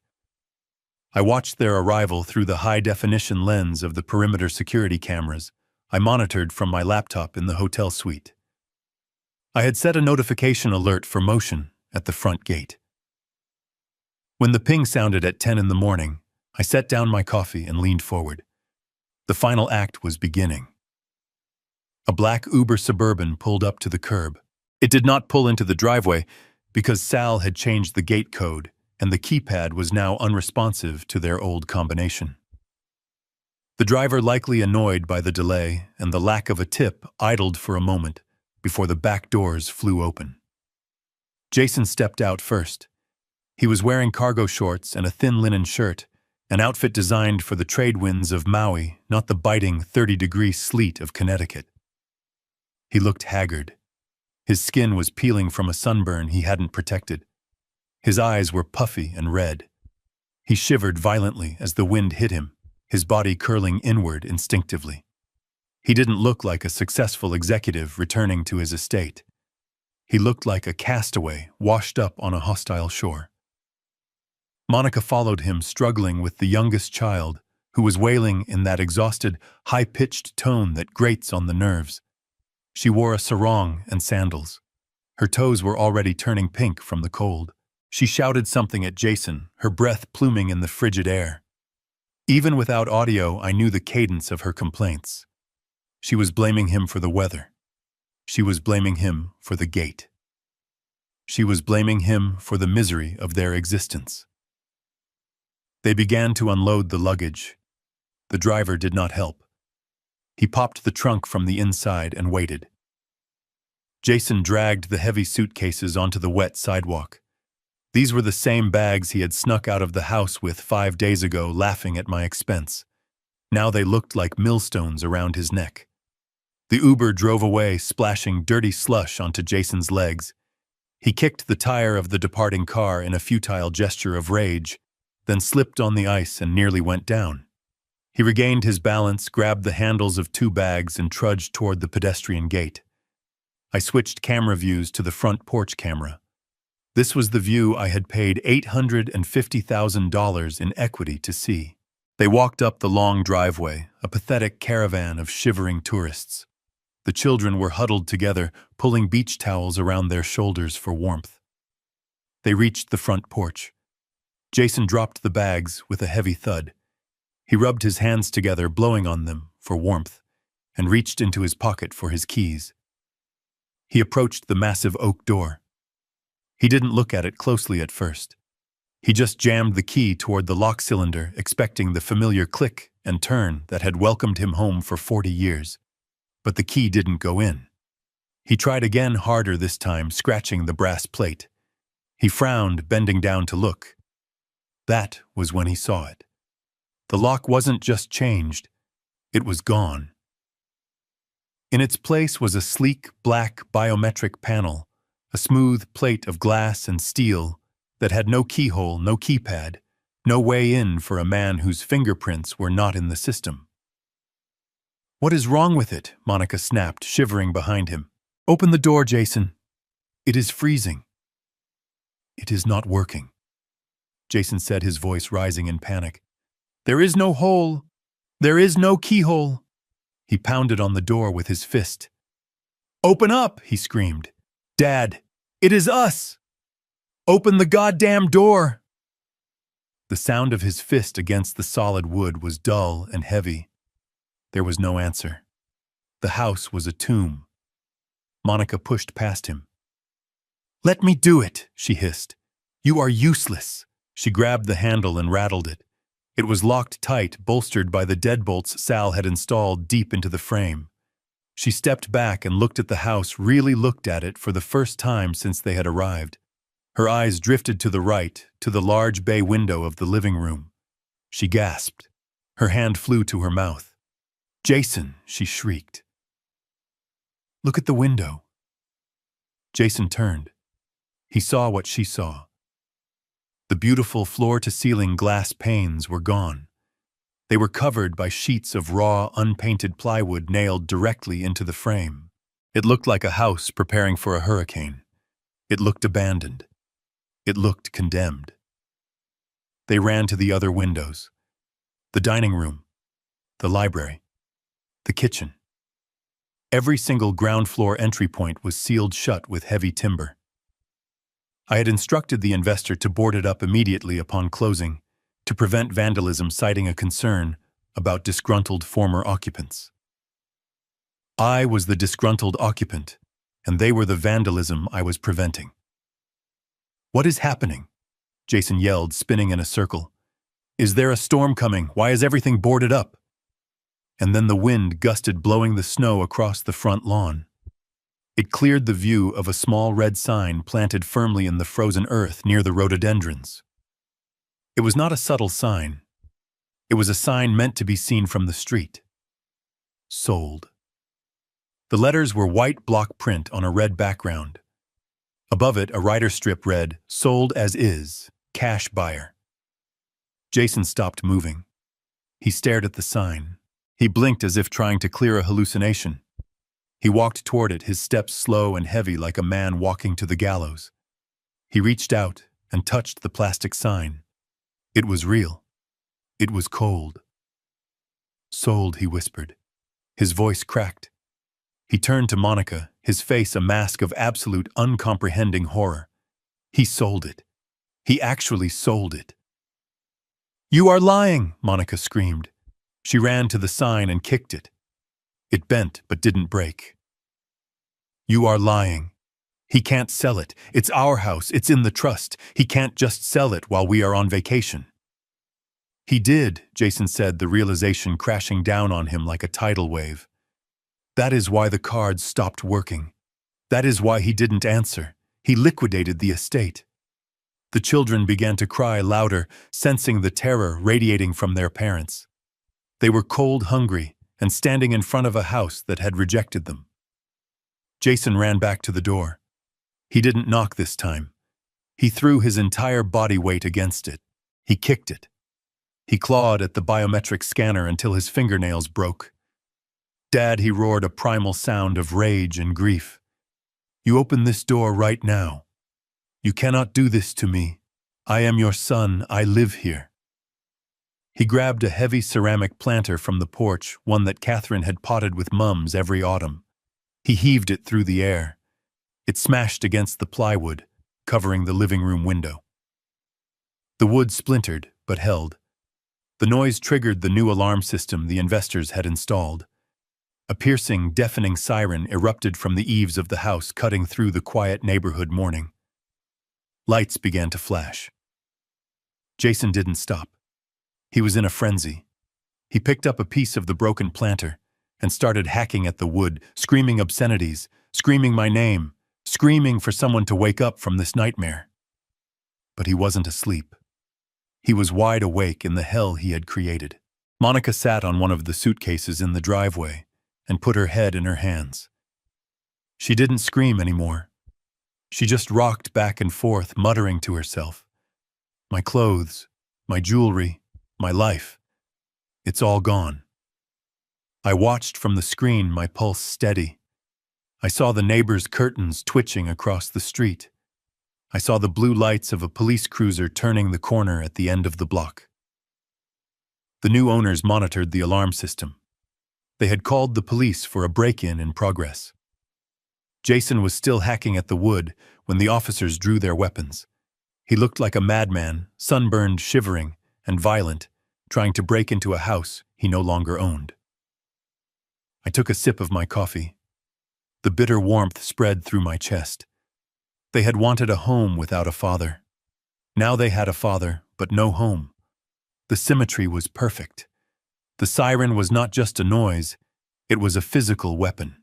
Sal had installed a commercial-grade system, the kind used for warehouses and vaults, designed to disorient and terrify. It shrieked from the eaves with a rhythmic, piercing wail that vibrated in the chest cavity. The strobe lights mounted under the gutters began to flash, turning the gray, snowy morning into a strobe-lit nightmare of blue and white. Jason did not stop. The noise seemed to sever the last tether holding his sanity together. He had picked up a heavy, jagged shard of the ceramic planter he had smashed moments ago. He was using it like a primitive axe, hacking violently at the plywood covering the bay window. Wood chips flew into his face. He was screaming, but the siren swallowed his voice. I could see his mouth opening wide, the veins in his neck bulging his face, a mask of purple rage and sunburned skin. He was attacking the house as if it were a living thing that had betrayed him. He managed to open a small gap in the wood. He jammed his fingers into the splintered hole and pulled. I saw the blood running down his hand, dark against the pale pine. He didn't seem to feel it. He was running on pure adrenaline and entitlement. He truly believed that if he could just breach the perimeter, if he could just step onto the Persian rug in the living room, the world would reset. He believed the laws of physics and property rights would bend around him, because he was a Blackwood. Monica had retreated to the sidewalk. She was shielding the children, pressing their faces into her sarong to block out the strobe lights. She was shouting at Jason, her mouth moving in a rhythm of panic, likely telling him to stop, to think, to realize that he was committing a felony in broad daylight. But Jason was beyond listening. He kicked the door again, leaving a muddy boot print on the finish. He threw his shoulder against the wood, bouncing off with a force that must have bruised the bone. Then the second element of the new security protocol engaged. The monitoring company, alerted by the perimeter breach and the glass break sensors, had dispatched the police with a Priority 1 code. A burglary in progress at a high-value estate. The first cruiser skidded around the corner, its tires crunching on the slush. It didn't use its siren. It didn't need to. The house was already screaming enough for the whole neighborhood. 2 officers jumped out before the car had fully stopped. They were not the friendly community liaison officers Jason might have expected. They were patrolmen responding to a violent intruder. Their hands were already on their holsters. "Drop the weapon," the lead officer shouted, his voice amplified by the adrenaline of the situation. He leveled his service weapon at my son. "Get on the ground, now!" Jason froze. He turned slowly, the ceramic shard still clutched in his bleeding hand. He looked at the gun pointed at his chest. He blinked, the snowflakes melting on his eyelashes. He didn't drop the shard. He didn't get on the ground. He stood there confused, as if the police were part of the misunderstanding. "It is my house," Jason yelled, taking a step toward the officers. "I live here. My dad is inside. He locked me out." "Stop moving," the officer roared, taking a tactical step back and tightening his grip on the firearm. "Drop the object or you will be tased." Jason looked at the shard in his hand, as if he had forgotten he was holding it. He dropped it. It shattered on the frozen driveway. "I live here," Jason screamed again, his voice cracking. "Ask anyone. Ask the neighbors. I am Jason Blackwood." The second officer moved in, flanking him. He didn't care about the name. He saw a man with bloody hands who had just destroyed property and was acting erratically. He saw a threat. "Turn around." "Hands on your head." Jason hesitated. It was a fatal second of indecision, born of a lifetime of never being told what to do. The officer didn't wait. He grabbed Jason's arm, spun him around, and kicked his legs apart. He slammed Jason face first onto the hood of the police cruiser. The cold metal must have burned his skin. "I am suing you," Jason shouted, his cheek pressed against the wet steel. "You can't touch me. Do you know who my father is?" It was the refrain of his life. "Do you know who my father is?" He used it to get out of speeding tickets. He used it to get table reservations. Now he was using it to try and talk his way out of a breaking and entering charge on a house I no longer owned. The officer yanked Jason's arms behind his back. The handcuffs clicked. It was a sharp metallic sound that cut through the wail of the alarm. Jason flinched. He began to sob. It wasn't a cry of remorse. It was the cry of a child who has finally been put in timeout. Monica ran toward them, dragging the screaming children. "Stop! You are hurting him!" she shrieked.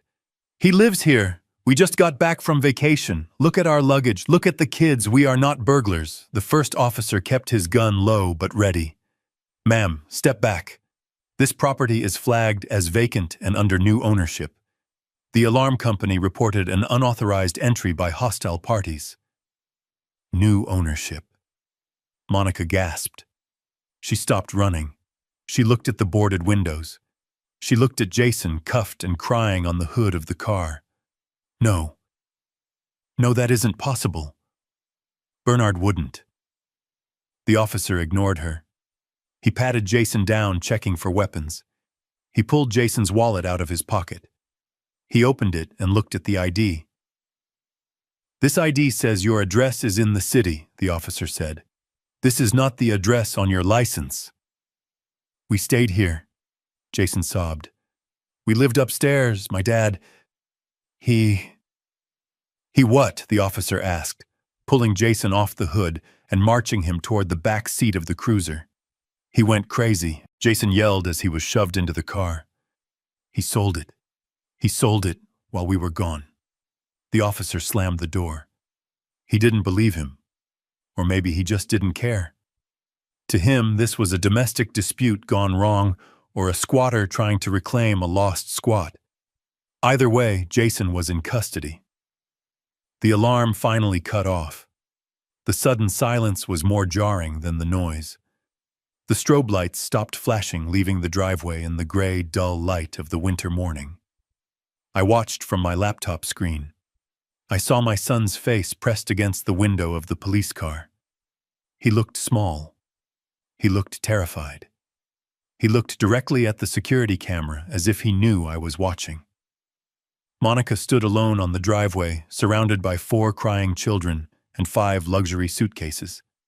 The snow was falling harder now, accumulating on her bare shoulders. She looked at the house. She looked at the police car. Then she looked at the street, realizing for the first time that there was no one coming to help her. She had no car keys. She had no house keys. She had $300 and a husband in the back of a squad car. The officer approached her. "Ma'am, you cannot stay here. This is private property.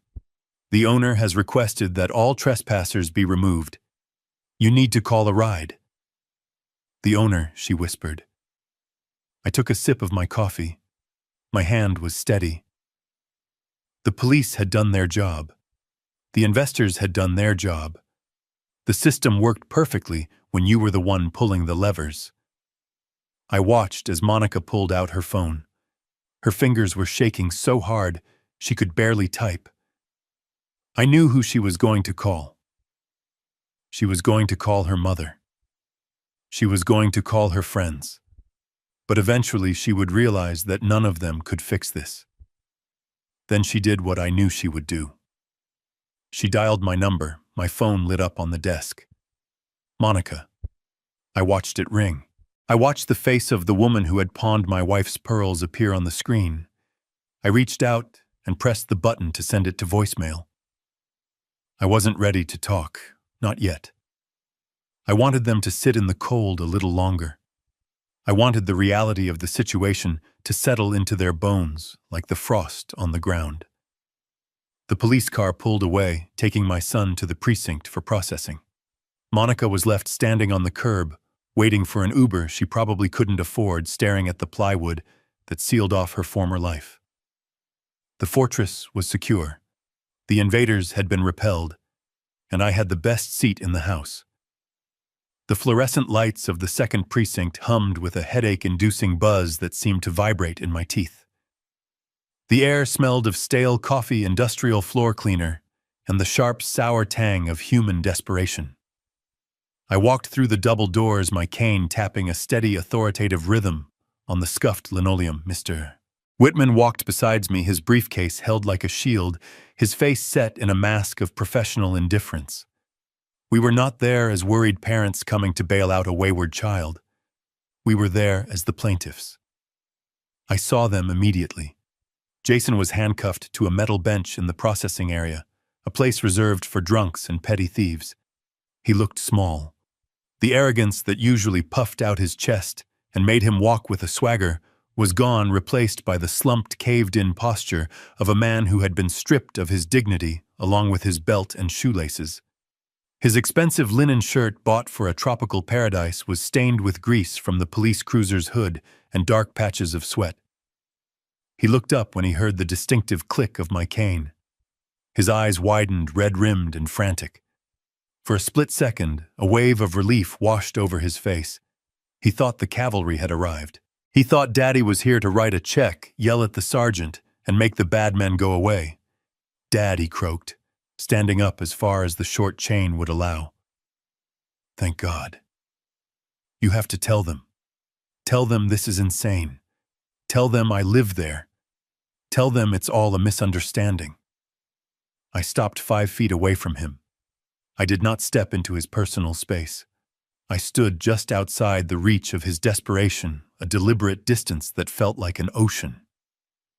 I looked at the officer at the desk, a sergeant I knew from the Rotary Club, a man who knew my reputation. "Sergeant," I said, my voice projecting clearly through the room, cutting through the background noise of radios and phones. "I am Bernard Blackwood. I am the former owner of the property at 42 Oak Lane. I am here to confirm that the individual in custody has no legal claim to the residence. He does not hold a lease.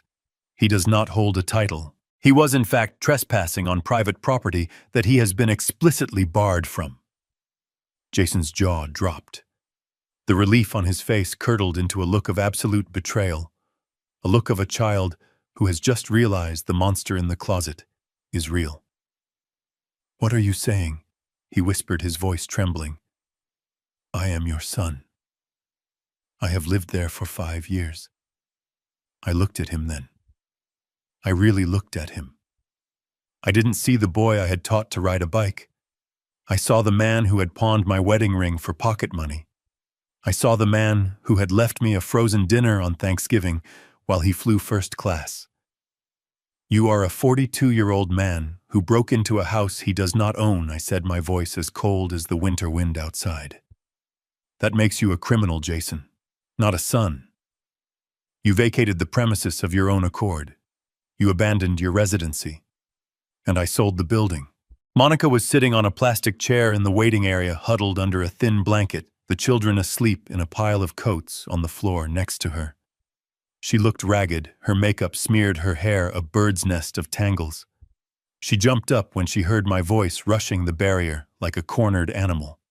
"You sick old bastard!" she screamed, pointing a manicured finger at me, her face twisted into a mask of pure venom. "You set us up, you sold the house while we were in the air, you ruined everything. You are going to pay for this." I turned to her slowly. I did not raise my voice. I did not need to. My silence was louder than her screaming. "I liquidated an asset, Monica," I said calmly. "Just like you liquidated my wife's jewelry. The difference is I owned the house. You did not own the pearls. You did not own the sapphire brooch. And you certainly did not own my wedding ring." She froze. The blood drained from her face, leaving her pale and ghostly under the harsh lights. Her mouth opened and closed, but no sound came out. She knew. In that moment, she realized that I knew everything. The secret economy she had built on my grief was exposed. She stammered, looking around to see if the officers were listening, suddenly aware of her own legal peril. "I have the receipts," I said, tapping the breast pocket of my coat. "I have the box from under the floorboard. And I have the police report filed for grand larceny ready to be submitted. But I am a generous man. I am not pressing those charges today. Today I am simply returning your property." "My property?" she asked, confused, her eyes darting around. I nodded to the entrance. Sal pushed the double doors open with his shoulder.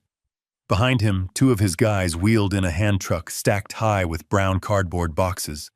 They were heavy taped shut with aggressive amounts of gray duct tape bulging at the sides.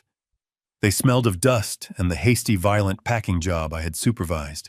Sal parked the dolly right in the middle of the precinct waiting room between the vending machine and the intake desk. He tipped it back and let the boxes slide onto the floor with a heavy final thud that shook the room. "What is this?" Jason asked from the bench, straining against his cuffs to see. "This is your life," I said, "or what is left of it." I pointed to the boxes with the tip of my cane. "Your clothes, your shoes, your electronics, your collections. It is all there." I had the movers pack everything from the second floor. Nothing was left behind. No socks, no toothbrushes, no pictures. Consider this the final distribution of the Blackwood estate. Monica stared at the boxes. She recognized the shape of things inside. She saw the corner of a designer dress poking out where the tape had split, wrinkled, and crushed. She saw the edge of a box that likely held her expensive creams, now leaking and broken. "You put my Chanel bags in a cardboard box," she whispered, her voice trembling with a materialistic horror that seemed to eclipse the fact that her husband was in handcuffs. "You ruined them. You crushed them." "They are just things, Monica," I said, echoing the exact words she had used when she broke my favorite coffee mug years ago and told me to get over it. "You can always buy more." "Oh, wait. You can't. Because I canceled the cards, and you have no job." Whitman stepped forward, smooth and lethal. He placed a document on top of the stack of boxes. "This is a restraining order," he said professionally. "It bars you from coming within 500 feet of Mr. Blackwood or his new residence. It also serves as formal notice that you have been removed as beneficiaries from the family trust due to criminal misconduct and gross ingratitude. You are on your own." Jason looked at the restraining order. He looked at the boxes. He looked at me. The reality was finally sinking in. There was no house to go back to. There was no bank account to draw from. There was just a pile of boxes on a dirty police station floor, a criminal record, and a winter storm outside. "Dad, please," he wept. the fight going out of him, his body sagging against the metal bench. "We have nowhere to go, the kids. We don't have any money. The kids are the only reason I am not having you charged with the theft of the jewelry right now," I said. "Figure it out, Jason. Get a job. Rent an apartment. Be a father instead of a dependent. For the first time in your life, save yourself." I turned my back on them. It was the hardest physical movement I had ever made, turning away from my own flesh and blood while they cried. But it was necessary. The umbilical cord had to be cut, even if I had to use a hatchet. "Where are you going?" Monica shrieked, her voice cracking. "You can't leave us here. I am going to dinner," I said without looking back. "I have a reservation, and I am paying with my own money." I walked out of the precinct into the cold, wet air. I heard Monica screaming my name behind the safety glass. I heard Jason sobbing. I heard the confused cries of my grandchildren waking up to a world where their grandfather was no longer a safety net, but a wall. Sal was waiting by the truck. He looked at me, his face grim. "Done?" he asked. "Done," I said. I got into the car. I didn't feel happy. I didn't feel sad. I felt light. The weight of 40 years of carrying them was gone. I was just a man with a cane and a quiet life ahead of me. And for the first time in a long time, I was looking forward to the silence. 3 weeks after I left my son and his wife standing in the cold. Outside a police station, a process server found me at the Ritz-Carlton. I was eating a grapefruit and reading the Wall Street Journal, enjoying the silence that money and solitude can buy. The young man looked apologetic as he handed me a thick envelope. He knew who I was. By now, half the city knew who I was. The story of the Thanksgiving eviction had circulated through the country clubs and boardrooms like a viral fever. Some called me a monster. Most called me a legend. I opened the envelope. It was not an apology letter. It was a lawsuit. Emergency motion for temporary guardianship and conservatorship. Plaintiff, Jason Blackwood. Defendant, Bernard Blackwood. I read the filing with the detached interest of a CEO reading a competitor's desperate press release. The document claimed that I, Bernard Blackwood, had suffered a sudden and catastrophic cognitive decline. It cited the rapid below-market sale of the family estate as primary evidence of financial incompetence. It cited my erratic behavior and hostility toward family members as evidence of paranoia and dementia.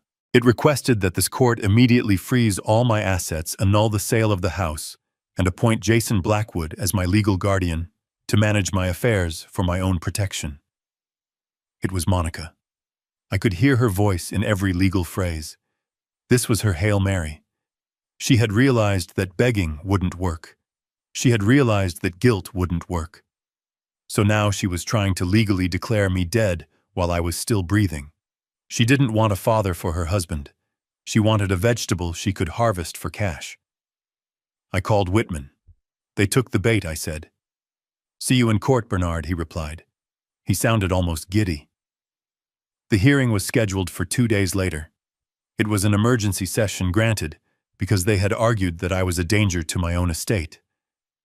I walked into the probate court wearing my best charcoal suit, the one I used to wear to hostile takeover meetings. I did not bring a cane this time. I walked upright. I wanted them to see exactly who they were fighting. Jason and Monica were already there, seated at the plaintiff's table. They had tried to look the part of the concerned, grieving family. Jason wore a suit that was clearly too big for him now. He had lost weight from the stress of the last month. He looked pale, sweating despite the air conditioning. He wouldn't meet my eyes. He stared at his hands, twisting a pen, looking like a man who was waiting for a bomb to go off, but hoping it would be a dud. Monica, however, was in her element. She wore a modest navy dress and pearls, fake ones, since she had pawned the real ones. She sat with her back straight, her chin high. When I walked in, she looked at me not with fear, but with a smug, predatory confidence. She smiled. It was a small, tight smile that said, "We got you, old man. You made a mistake selling that house so cheap, and now we are going to use it to bury you.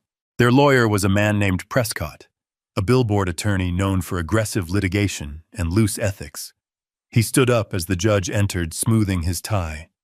He looked at me with pity, the kind of performative pity you give to a confused animal before you put it down. "Your Honor, Prescott," began his voice booming in the small courtroom. "We are here today because a tragedy is unfolding. My client, Jason Blackwood, loves his father deeply. For 40 years, Bernard Blackwood was a titan of industry. But age comes for us all." He gestured toward me as if I were an exhibit in a museum. "On Thanksgiving Day, Mr. Blackwood suffered a severe psychotic break. In a fit of paranoia, he locked his own son and grandchildren out of their family home. But he didn't stop there. In a period of 48 hours, he sold a property appraised at $1.5 million for a mere $850,000. No rational man burns $600,000 of equity overnight. That is not a business decision, Your Honor. That is a symptom. That is the action of a man whose mind has been corrupted by dementia." Monica nodded solemnly from the table, dabbing at dry eyes with a tissue. She was putting on the performance of a lifetime. She was playing the heartbroken daughter-in-law who just wanted to save Grandpa from himself. Prescott continued building his narrative brick by brick. Mr. Blackwood has cut off contact with reality. He believes his family is stealing from him. He has hallucinations of persecution. He is currently living in a hotel, burning through his savings, vulnerable to predators. We are asking the court to intervene.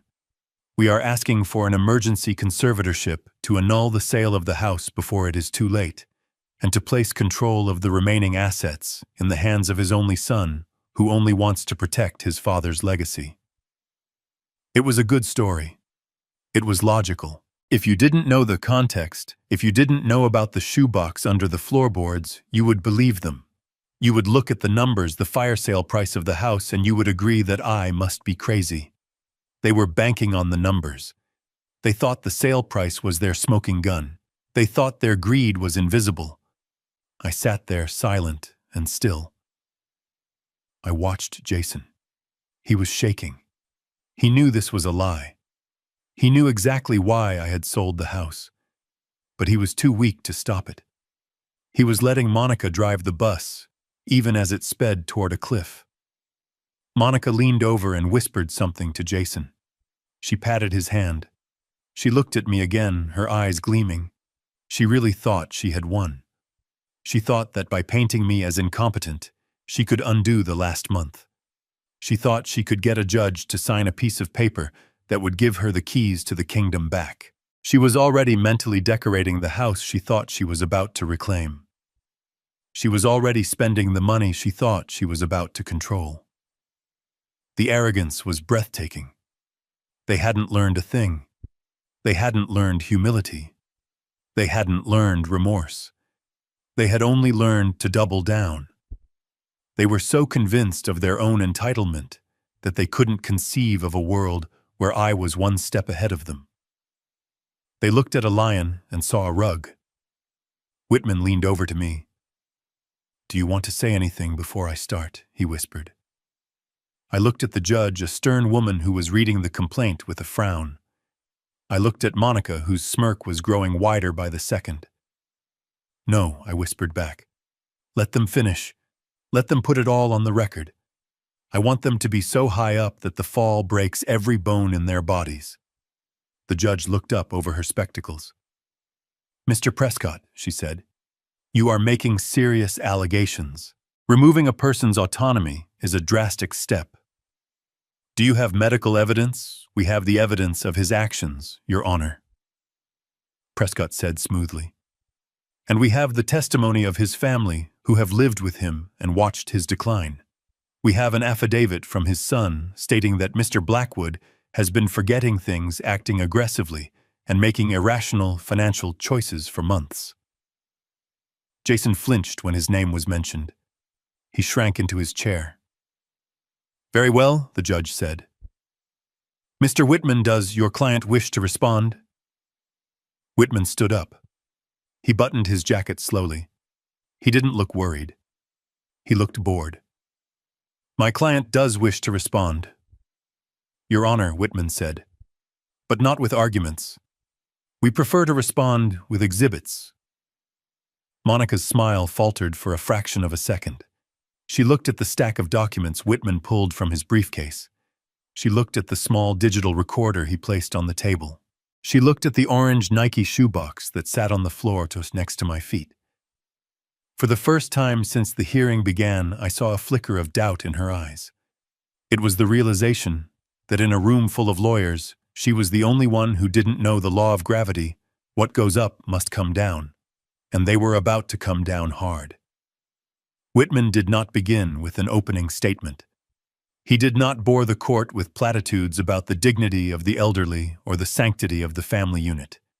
He simply walked to the clerk's desk and placed a small silver flash drive on the polished wood. It made a sharp click that sounded like a pistol hammer being cocked. He asked for permission to play a video file. The judge nodded, and the large monitor mounted on the wall flickered to life.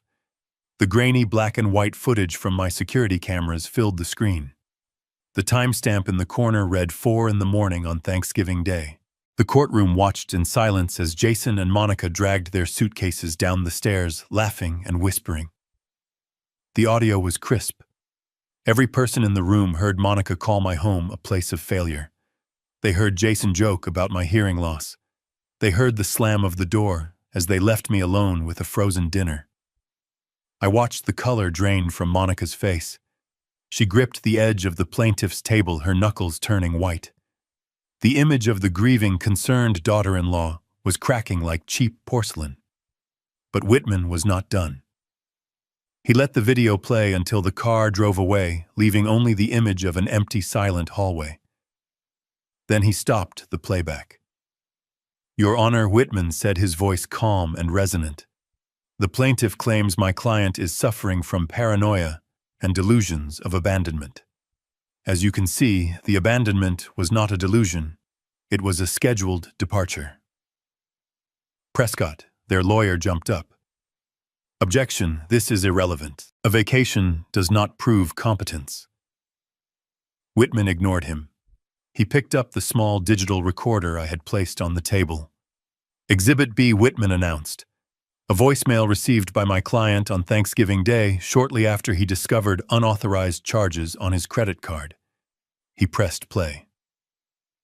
Monica's voice shrieked through the courtroom speakers, distorted by rage, but unmistakable. "You old bat! You ruined everything. Fix this right now, or you will never see these children again." The judge flinched. She looked from the recorder to Monica, her eyebrows knitting together in a frown of distaste. The contrast between the demure woman in the navy dress sitting at the table and the banshee on the recording was absolute. Monica looked down at her lap, unable to meet the judge's gaze. Jason put his head in his hands. "This establishes the tone of the relationship," Whitman said. "It is not one of caregiving. It is one of hostage-taking. But let us address the core of the plaintiff's argument. They claim that Mr. Blackwood's decision to sell his home was an act of financial incompetence, a fire sale driven by dementia." Whitman walked back to his briefcase. He pulled out the orange Nike shoebox. He did not treat it delicately. He dumped the contents onto the defense table. The pile of receipts slid across the surface, a chaotic mound of paper that represented the systematic looting of my life. "I would like to enter into evidence 53 separate transaction slips from Quick Cash Pawn," and Lone Whitman said. "These receipts were found hidden beneath the floorboards of the plaintiff's bedroom in Mr. Blackwood's home." He picked up the top receipt and handed it to the bailiff to give to the judge. "Item 1, Whitman read aloud. "A platinum and sapphire brooch appraised value $15,000. Pawned by Monica Blackwood for $1,200 on November 20th. He picked up another. "Item 2, a strand of South Sea pearls, pawned for $800. He picked up a third. "Item 3, a men's gold wedding band inscribed Forever C and B, pawned by Jason Blackwood for $300 on November 22nd. The silence in the courtroom was no longer just quiet. It was heavy. It was the suffocating silence of a room where a crime has just been exposed. The judge held the receipt for my wedding ring. She looked at it for a long time. Then she looked at my hand resting on the table bare and ringless. She looked at Jason. Her eyes were no longer neutral. They were cold. Mr. Blackwood, the judge, addressed Jason, directly bypassing his lawyer. "Did you pawn your father's wedding ring?" Jason stood up. He was shaking. He tried to speak, but his voice failed him. He cleared his throat. "Your Honor, it was a temporary loan. We were going to get it back. We just needed liquidity." Liquidity, the judge repeated the word, dripping with disdain. "You sold your father's wedding ring for $300 while living rent-free in his home. And now you are asking this court to give you control over the rest of his assets." She turned her gaze to me. "Mr. Blackwood," she said softly. "Why did you sell your house?" I stood up. I buttoned my jacket. I looked her in the eye. I spoke clearly, without a tremor, without a pause. "Your Honor, I did not sell a home. I liquidated a liability. I discovered that I was harboring thieves. I discovered that my son and his wife were financing a lifestyle they could not afford by selling my past. I realized that as long as they had a roof over their heads provided by me, they would never stop. Selling the house was the only way to evict them legally and permanently. It was a strategic business decision to stop the bleeding of my estate." I paused, then added the final truth. "And frankly, Your Honor, after finding my wedding ring replaced by a hardware store washer, I could no longer sleep under that roof." The house was contaminated. The judge nodded slowly. She closed the file folder in front of her. She took off her glasses. She didn't need to hear a closing argument. She didn't need to deliberate. "Mr. Prescott," she said to Jason's lawyer, "I suggest you advise your clients to be very quiet." She banged her gavel. "This court finds no evidence of incompetence, dementia, or incapacity on the part of Bernard Blackwood. The motion for emergency guardianship is denied. The motion to annul the sale of the property is denied." She leaned forward, her voice dropping to a dangerous register. "Furthermore, based on the evidence presented today regarding the pawned items, I am forwarding the transcript of this hearing and all exhibits to the District Attorney's Office for review regarding potential criminal charges for elder abuse and grand larceny." Monica gasped. She grabbed Jason's arm, her fingernails digging into his suit jacket. They had come here to take my money. Now they were leaving with a criminal investigation hanging over their heads. The judge looked at me. One last time. "Mr. Blackwood, you are free to go. And may I say I am sorry for your loss." She wasn't talking about my wife. She was talking about my son. "Thank you." "Your Honor," I said. I gathered my papers. I picked up the orange shoebox. I didn't look at Jason. I didn't look at Monica. I walked down the center aisle of the courtroom, my footsteps steady and sure. I heard Monica sobbing behind me, a sound of pure, selfish terror. I heard Jason trying to ask his lawyer if he was going to jail. I pushed open the heavy wooden doors and walked out into the hallway. The air was cool and recycled, but to me it smelled like victory. Whitman was right behind me. He clapped a hand on my shoulder. "That went well," he said dryly. "It went exactly as planned," I replied. But we weren't done. The house was gone. The guardianship was dead. But there was one last loose end. One last piece of leverage that Jason still thought he had. He still thought he had a job. He still thought he was the CEO of Blackwood Logistics, a title I had given him 5 years ago when I retired to the chairman's seat. He thought his salary was safe. I checked my watch. It was 11 in the morning. The board meeting was scheduled for noon. "Let's go, Arthur," I said. "We have one more stop." We walked to the elevator. The doors opened and we stepped inside, leaving the ruins of my family behind us on the courtroom floor. The descent was smooth and fast. I was going down to the street, but Jason was going down much, much further. Jason caught up to us in the marble lobby of the courthouse, his breathing ragged and desperate.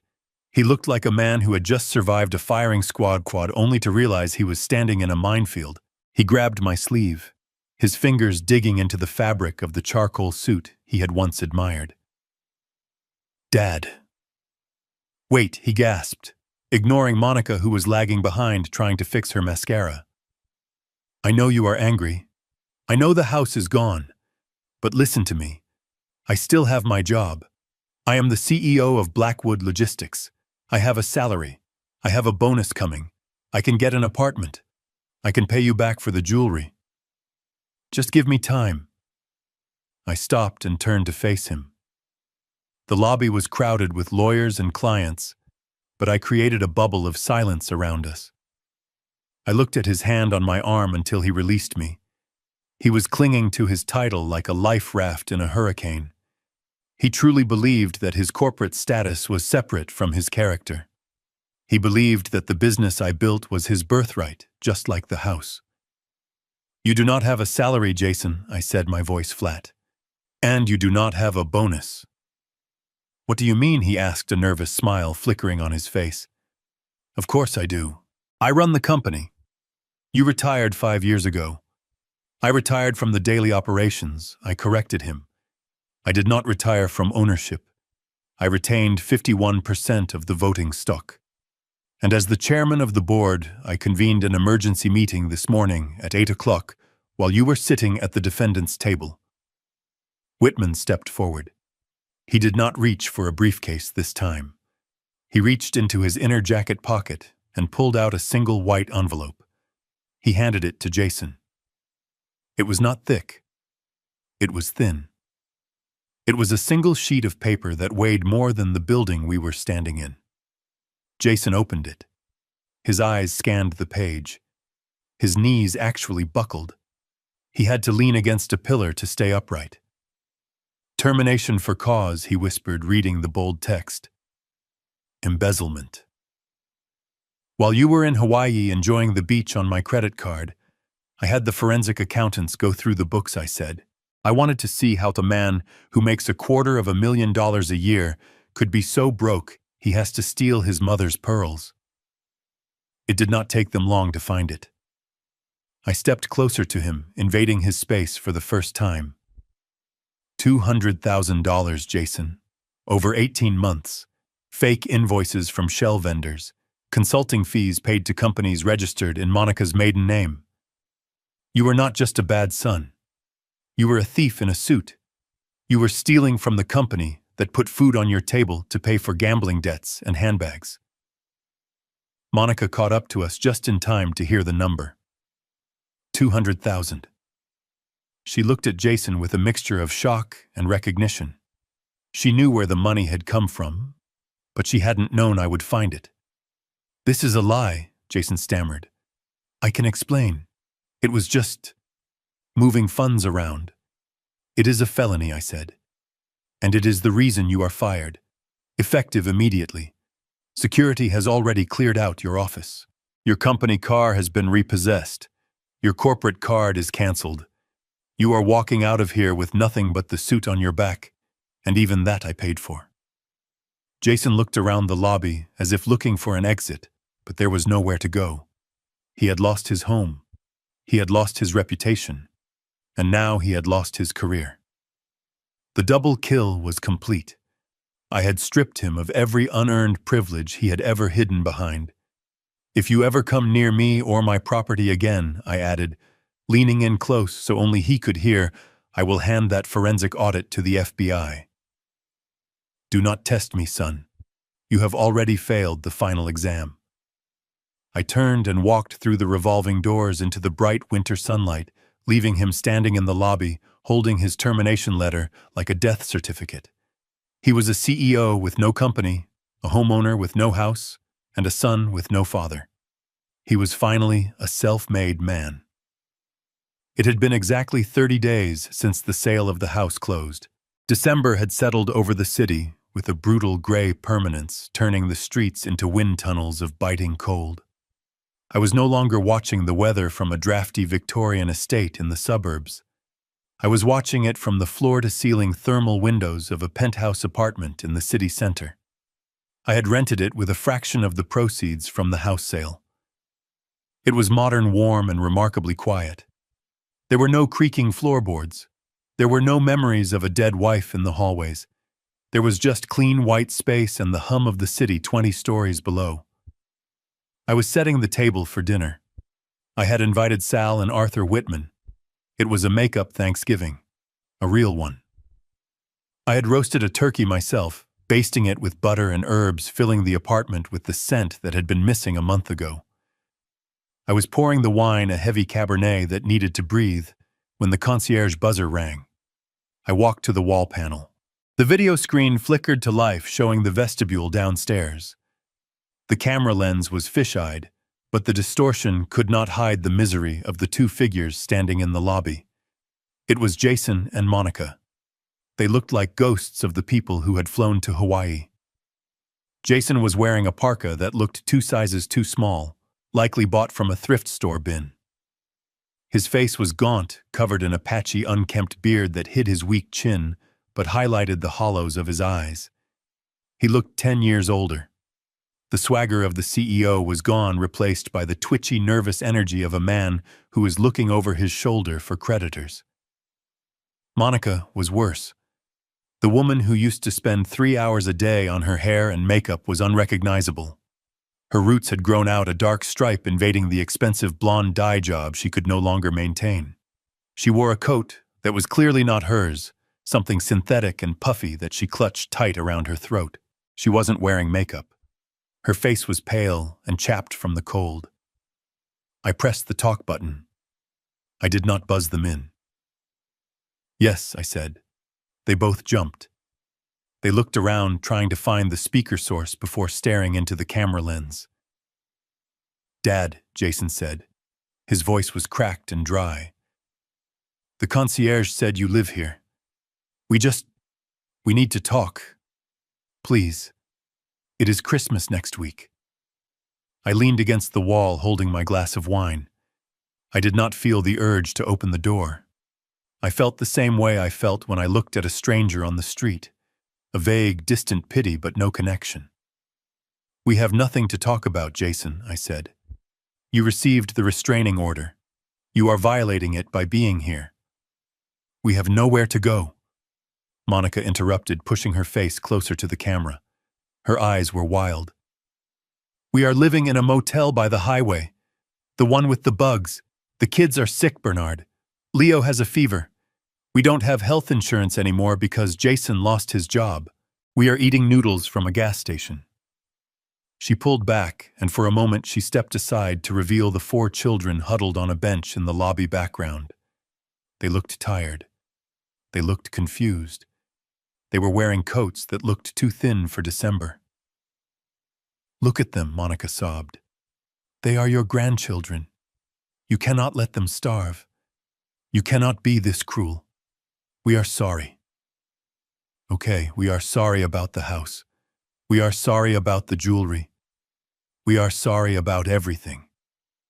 Just let us in. Just give us a check. Anything." I looked at the children. I felt a pang of sorrow for them.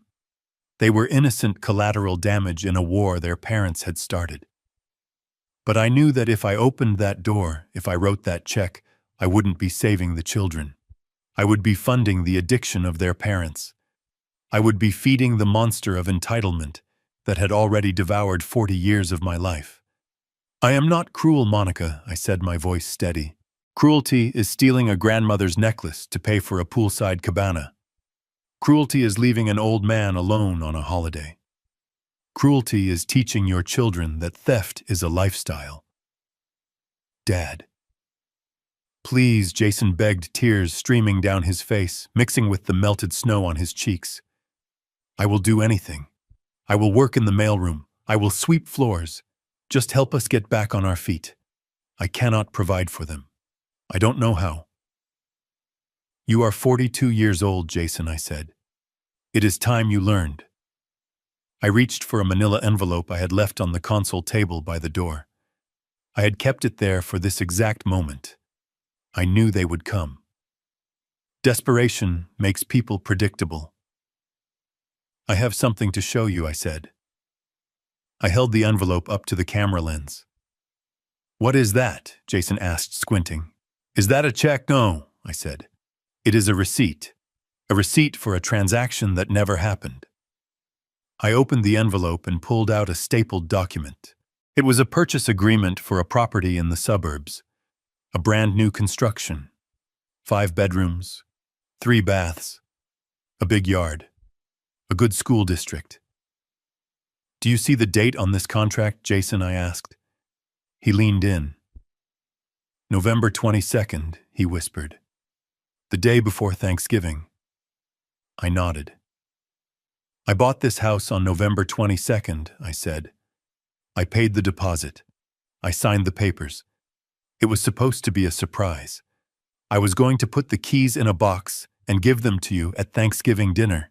It was going to be yours, paid for, free and clear, a fresh start for you and the kids so you could move out of my house and build your own life. Monica let out a sound that was half gasp, half scream. She covered her mouth with her hands. Her eyes were wide with the realization of what she had lost. 5 bedrooms, I continued, twisting the knife. Granite kitchen, a playroom for the kids. It cost $600,000. I was ready to hand it to you. All you had to do was show up for dinner. All you had to do was be a decent son for one single day. I turned the page to the last sheet. It was a cancellation notice, dated November 23rd, Thanksgiving morning. But then I woke up to an empty house, I said. I woke up to a stolen credit card and a frozen lasagna. So I called the builder and I canceled the contract. I lost the deposit. But it was worth it. Jason slid down the wall of the lobby until he was crouching on the floor, his head in his hands. He was weeping uncontrollably now, a sound of pure, unadulterated regret. He realized that his greed hadn't gained him anything. It had cost him everything. He had traded a mansion for a week in a hotel he couldn't afford. You traded a lifetime of security for 5 days in Hawaii. I said, my voice low and final. That is the worst business deal I have ever seen. And you made it all by yourself. No, Monica whispered. No, please. We can fix it. We can still take the house. You can buy it again. It is sold, I lied. Just like the estate. Just like my wedding ring. It is gone. I looked at them one last time. A broken man and a shattered woman realizing that the golden goose hadn't just stopped laying eggs. It had flown away. Go home, Jason, I said. Oh, that is right. You don't have one. I reached for the button to end the call. Dad! Jason screamed, looking up at the camera one last time. Dad, don't goodbye, son, I said. I pressed the button. The screen went black.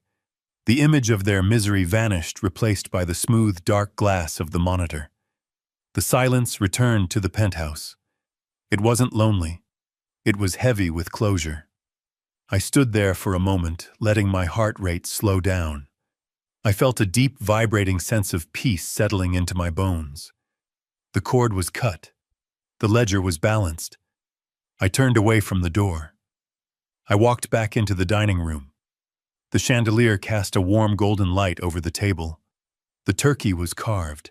The wine was breathing. Sal and Arthur were standing by the window looking out at the city lights. They turned when I entered. They saw my face. They didn't ask what happened. They knew. Everything all right? Bernard Sal asked, pulling out a chair. Everything is perfect, Sal, I said. I sat down at the head of the table. I picked up my linen napkin and placed it on my lap. I looked at the feast before me. It was hot. It was fresh. It was paid for with money that was safe from thieving hands. I lifted my glass of wine. Sal and Arthur lifted theirs. To family, Arthur said, hesitating slightly. I smiled. I looked at the two men who had helped me reclaim my life, the locksmith and the lawyer, the men who had answered the call when my own blood had run. To the family we choose, I corrected him. We clinked glasses. The crystal rang out with a pure, clear note. I took a sip. The wine was excellent. Outside, the winter wind howled against the glass, searching for a way in, but finding none. I cut a piece of turkey and took a bite. It was the best Thanksgiving dinner I had ever had. Looking back at that frozen Thanksgiving, I learned the hardest lesson a parent can face: you cannot save someone who refuses to save themselves. For years, I thought love meant shielding my son from reality, but I was only funding his entitlement. I realized that dignity has no price tag, and respect cannot be bought. If you have to pay for your seat at the table, you are not a guest. You are a sponsor. True family isn't defined by blood, but by loyalty. Sometimes the only way to find peace is to close the door on those who only know how to take. If you agree that respect must be earned and never inherited, hit that like button and subscribe for more stories where justice is finally served. 여기로 왜 한 명 선택해 주시면 돼요? 아, 아니 여기로 입장하면 안 된대. 까마귀도 존나 잘 막아. 그래? 까마귀가 계속 막았어. 아, 길을 잘못 선택했어. 우리 누가 선택할까? 시아원이지. 어? 까마귀 잘 막던데? 아니. 혹시 죄송한데 여기 혹시 다 따까리즈예요? 아니 근데 여기 우리 살아 있어? 나 뭐야? 당신도 뭐야 이제? 나다 비는 줄 알았는데. 아니야 우리 팀이야 다. 진짜? 나 다. 우리가 에이스야 지금. 아, 그치? 여기.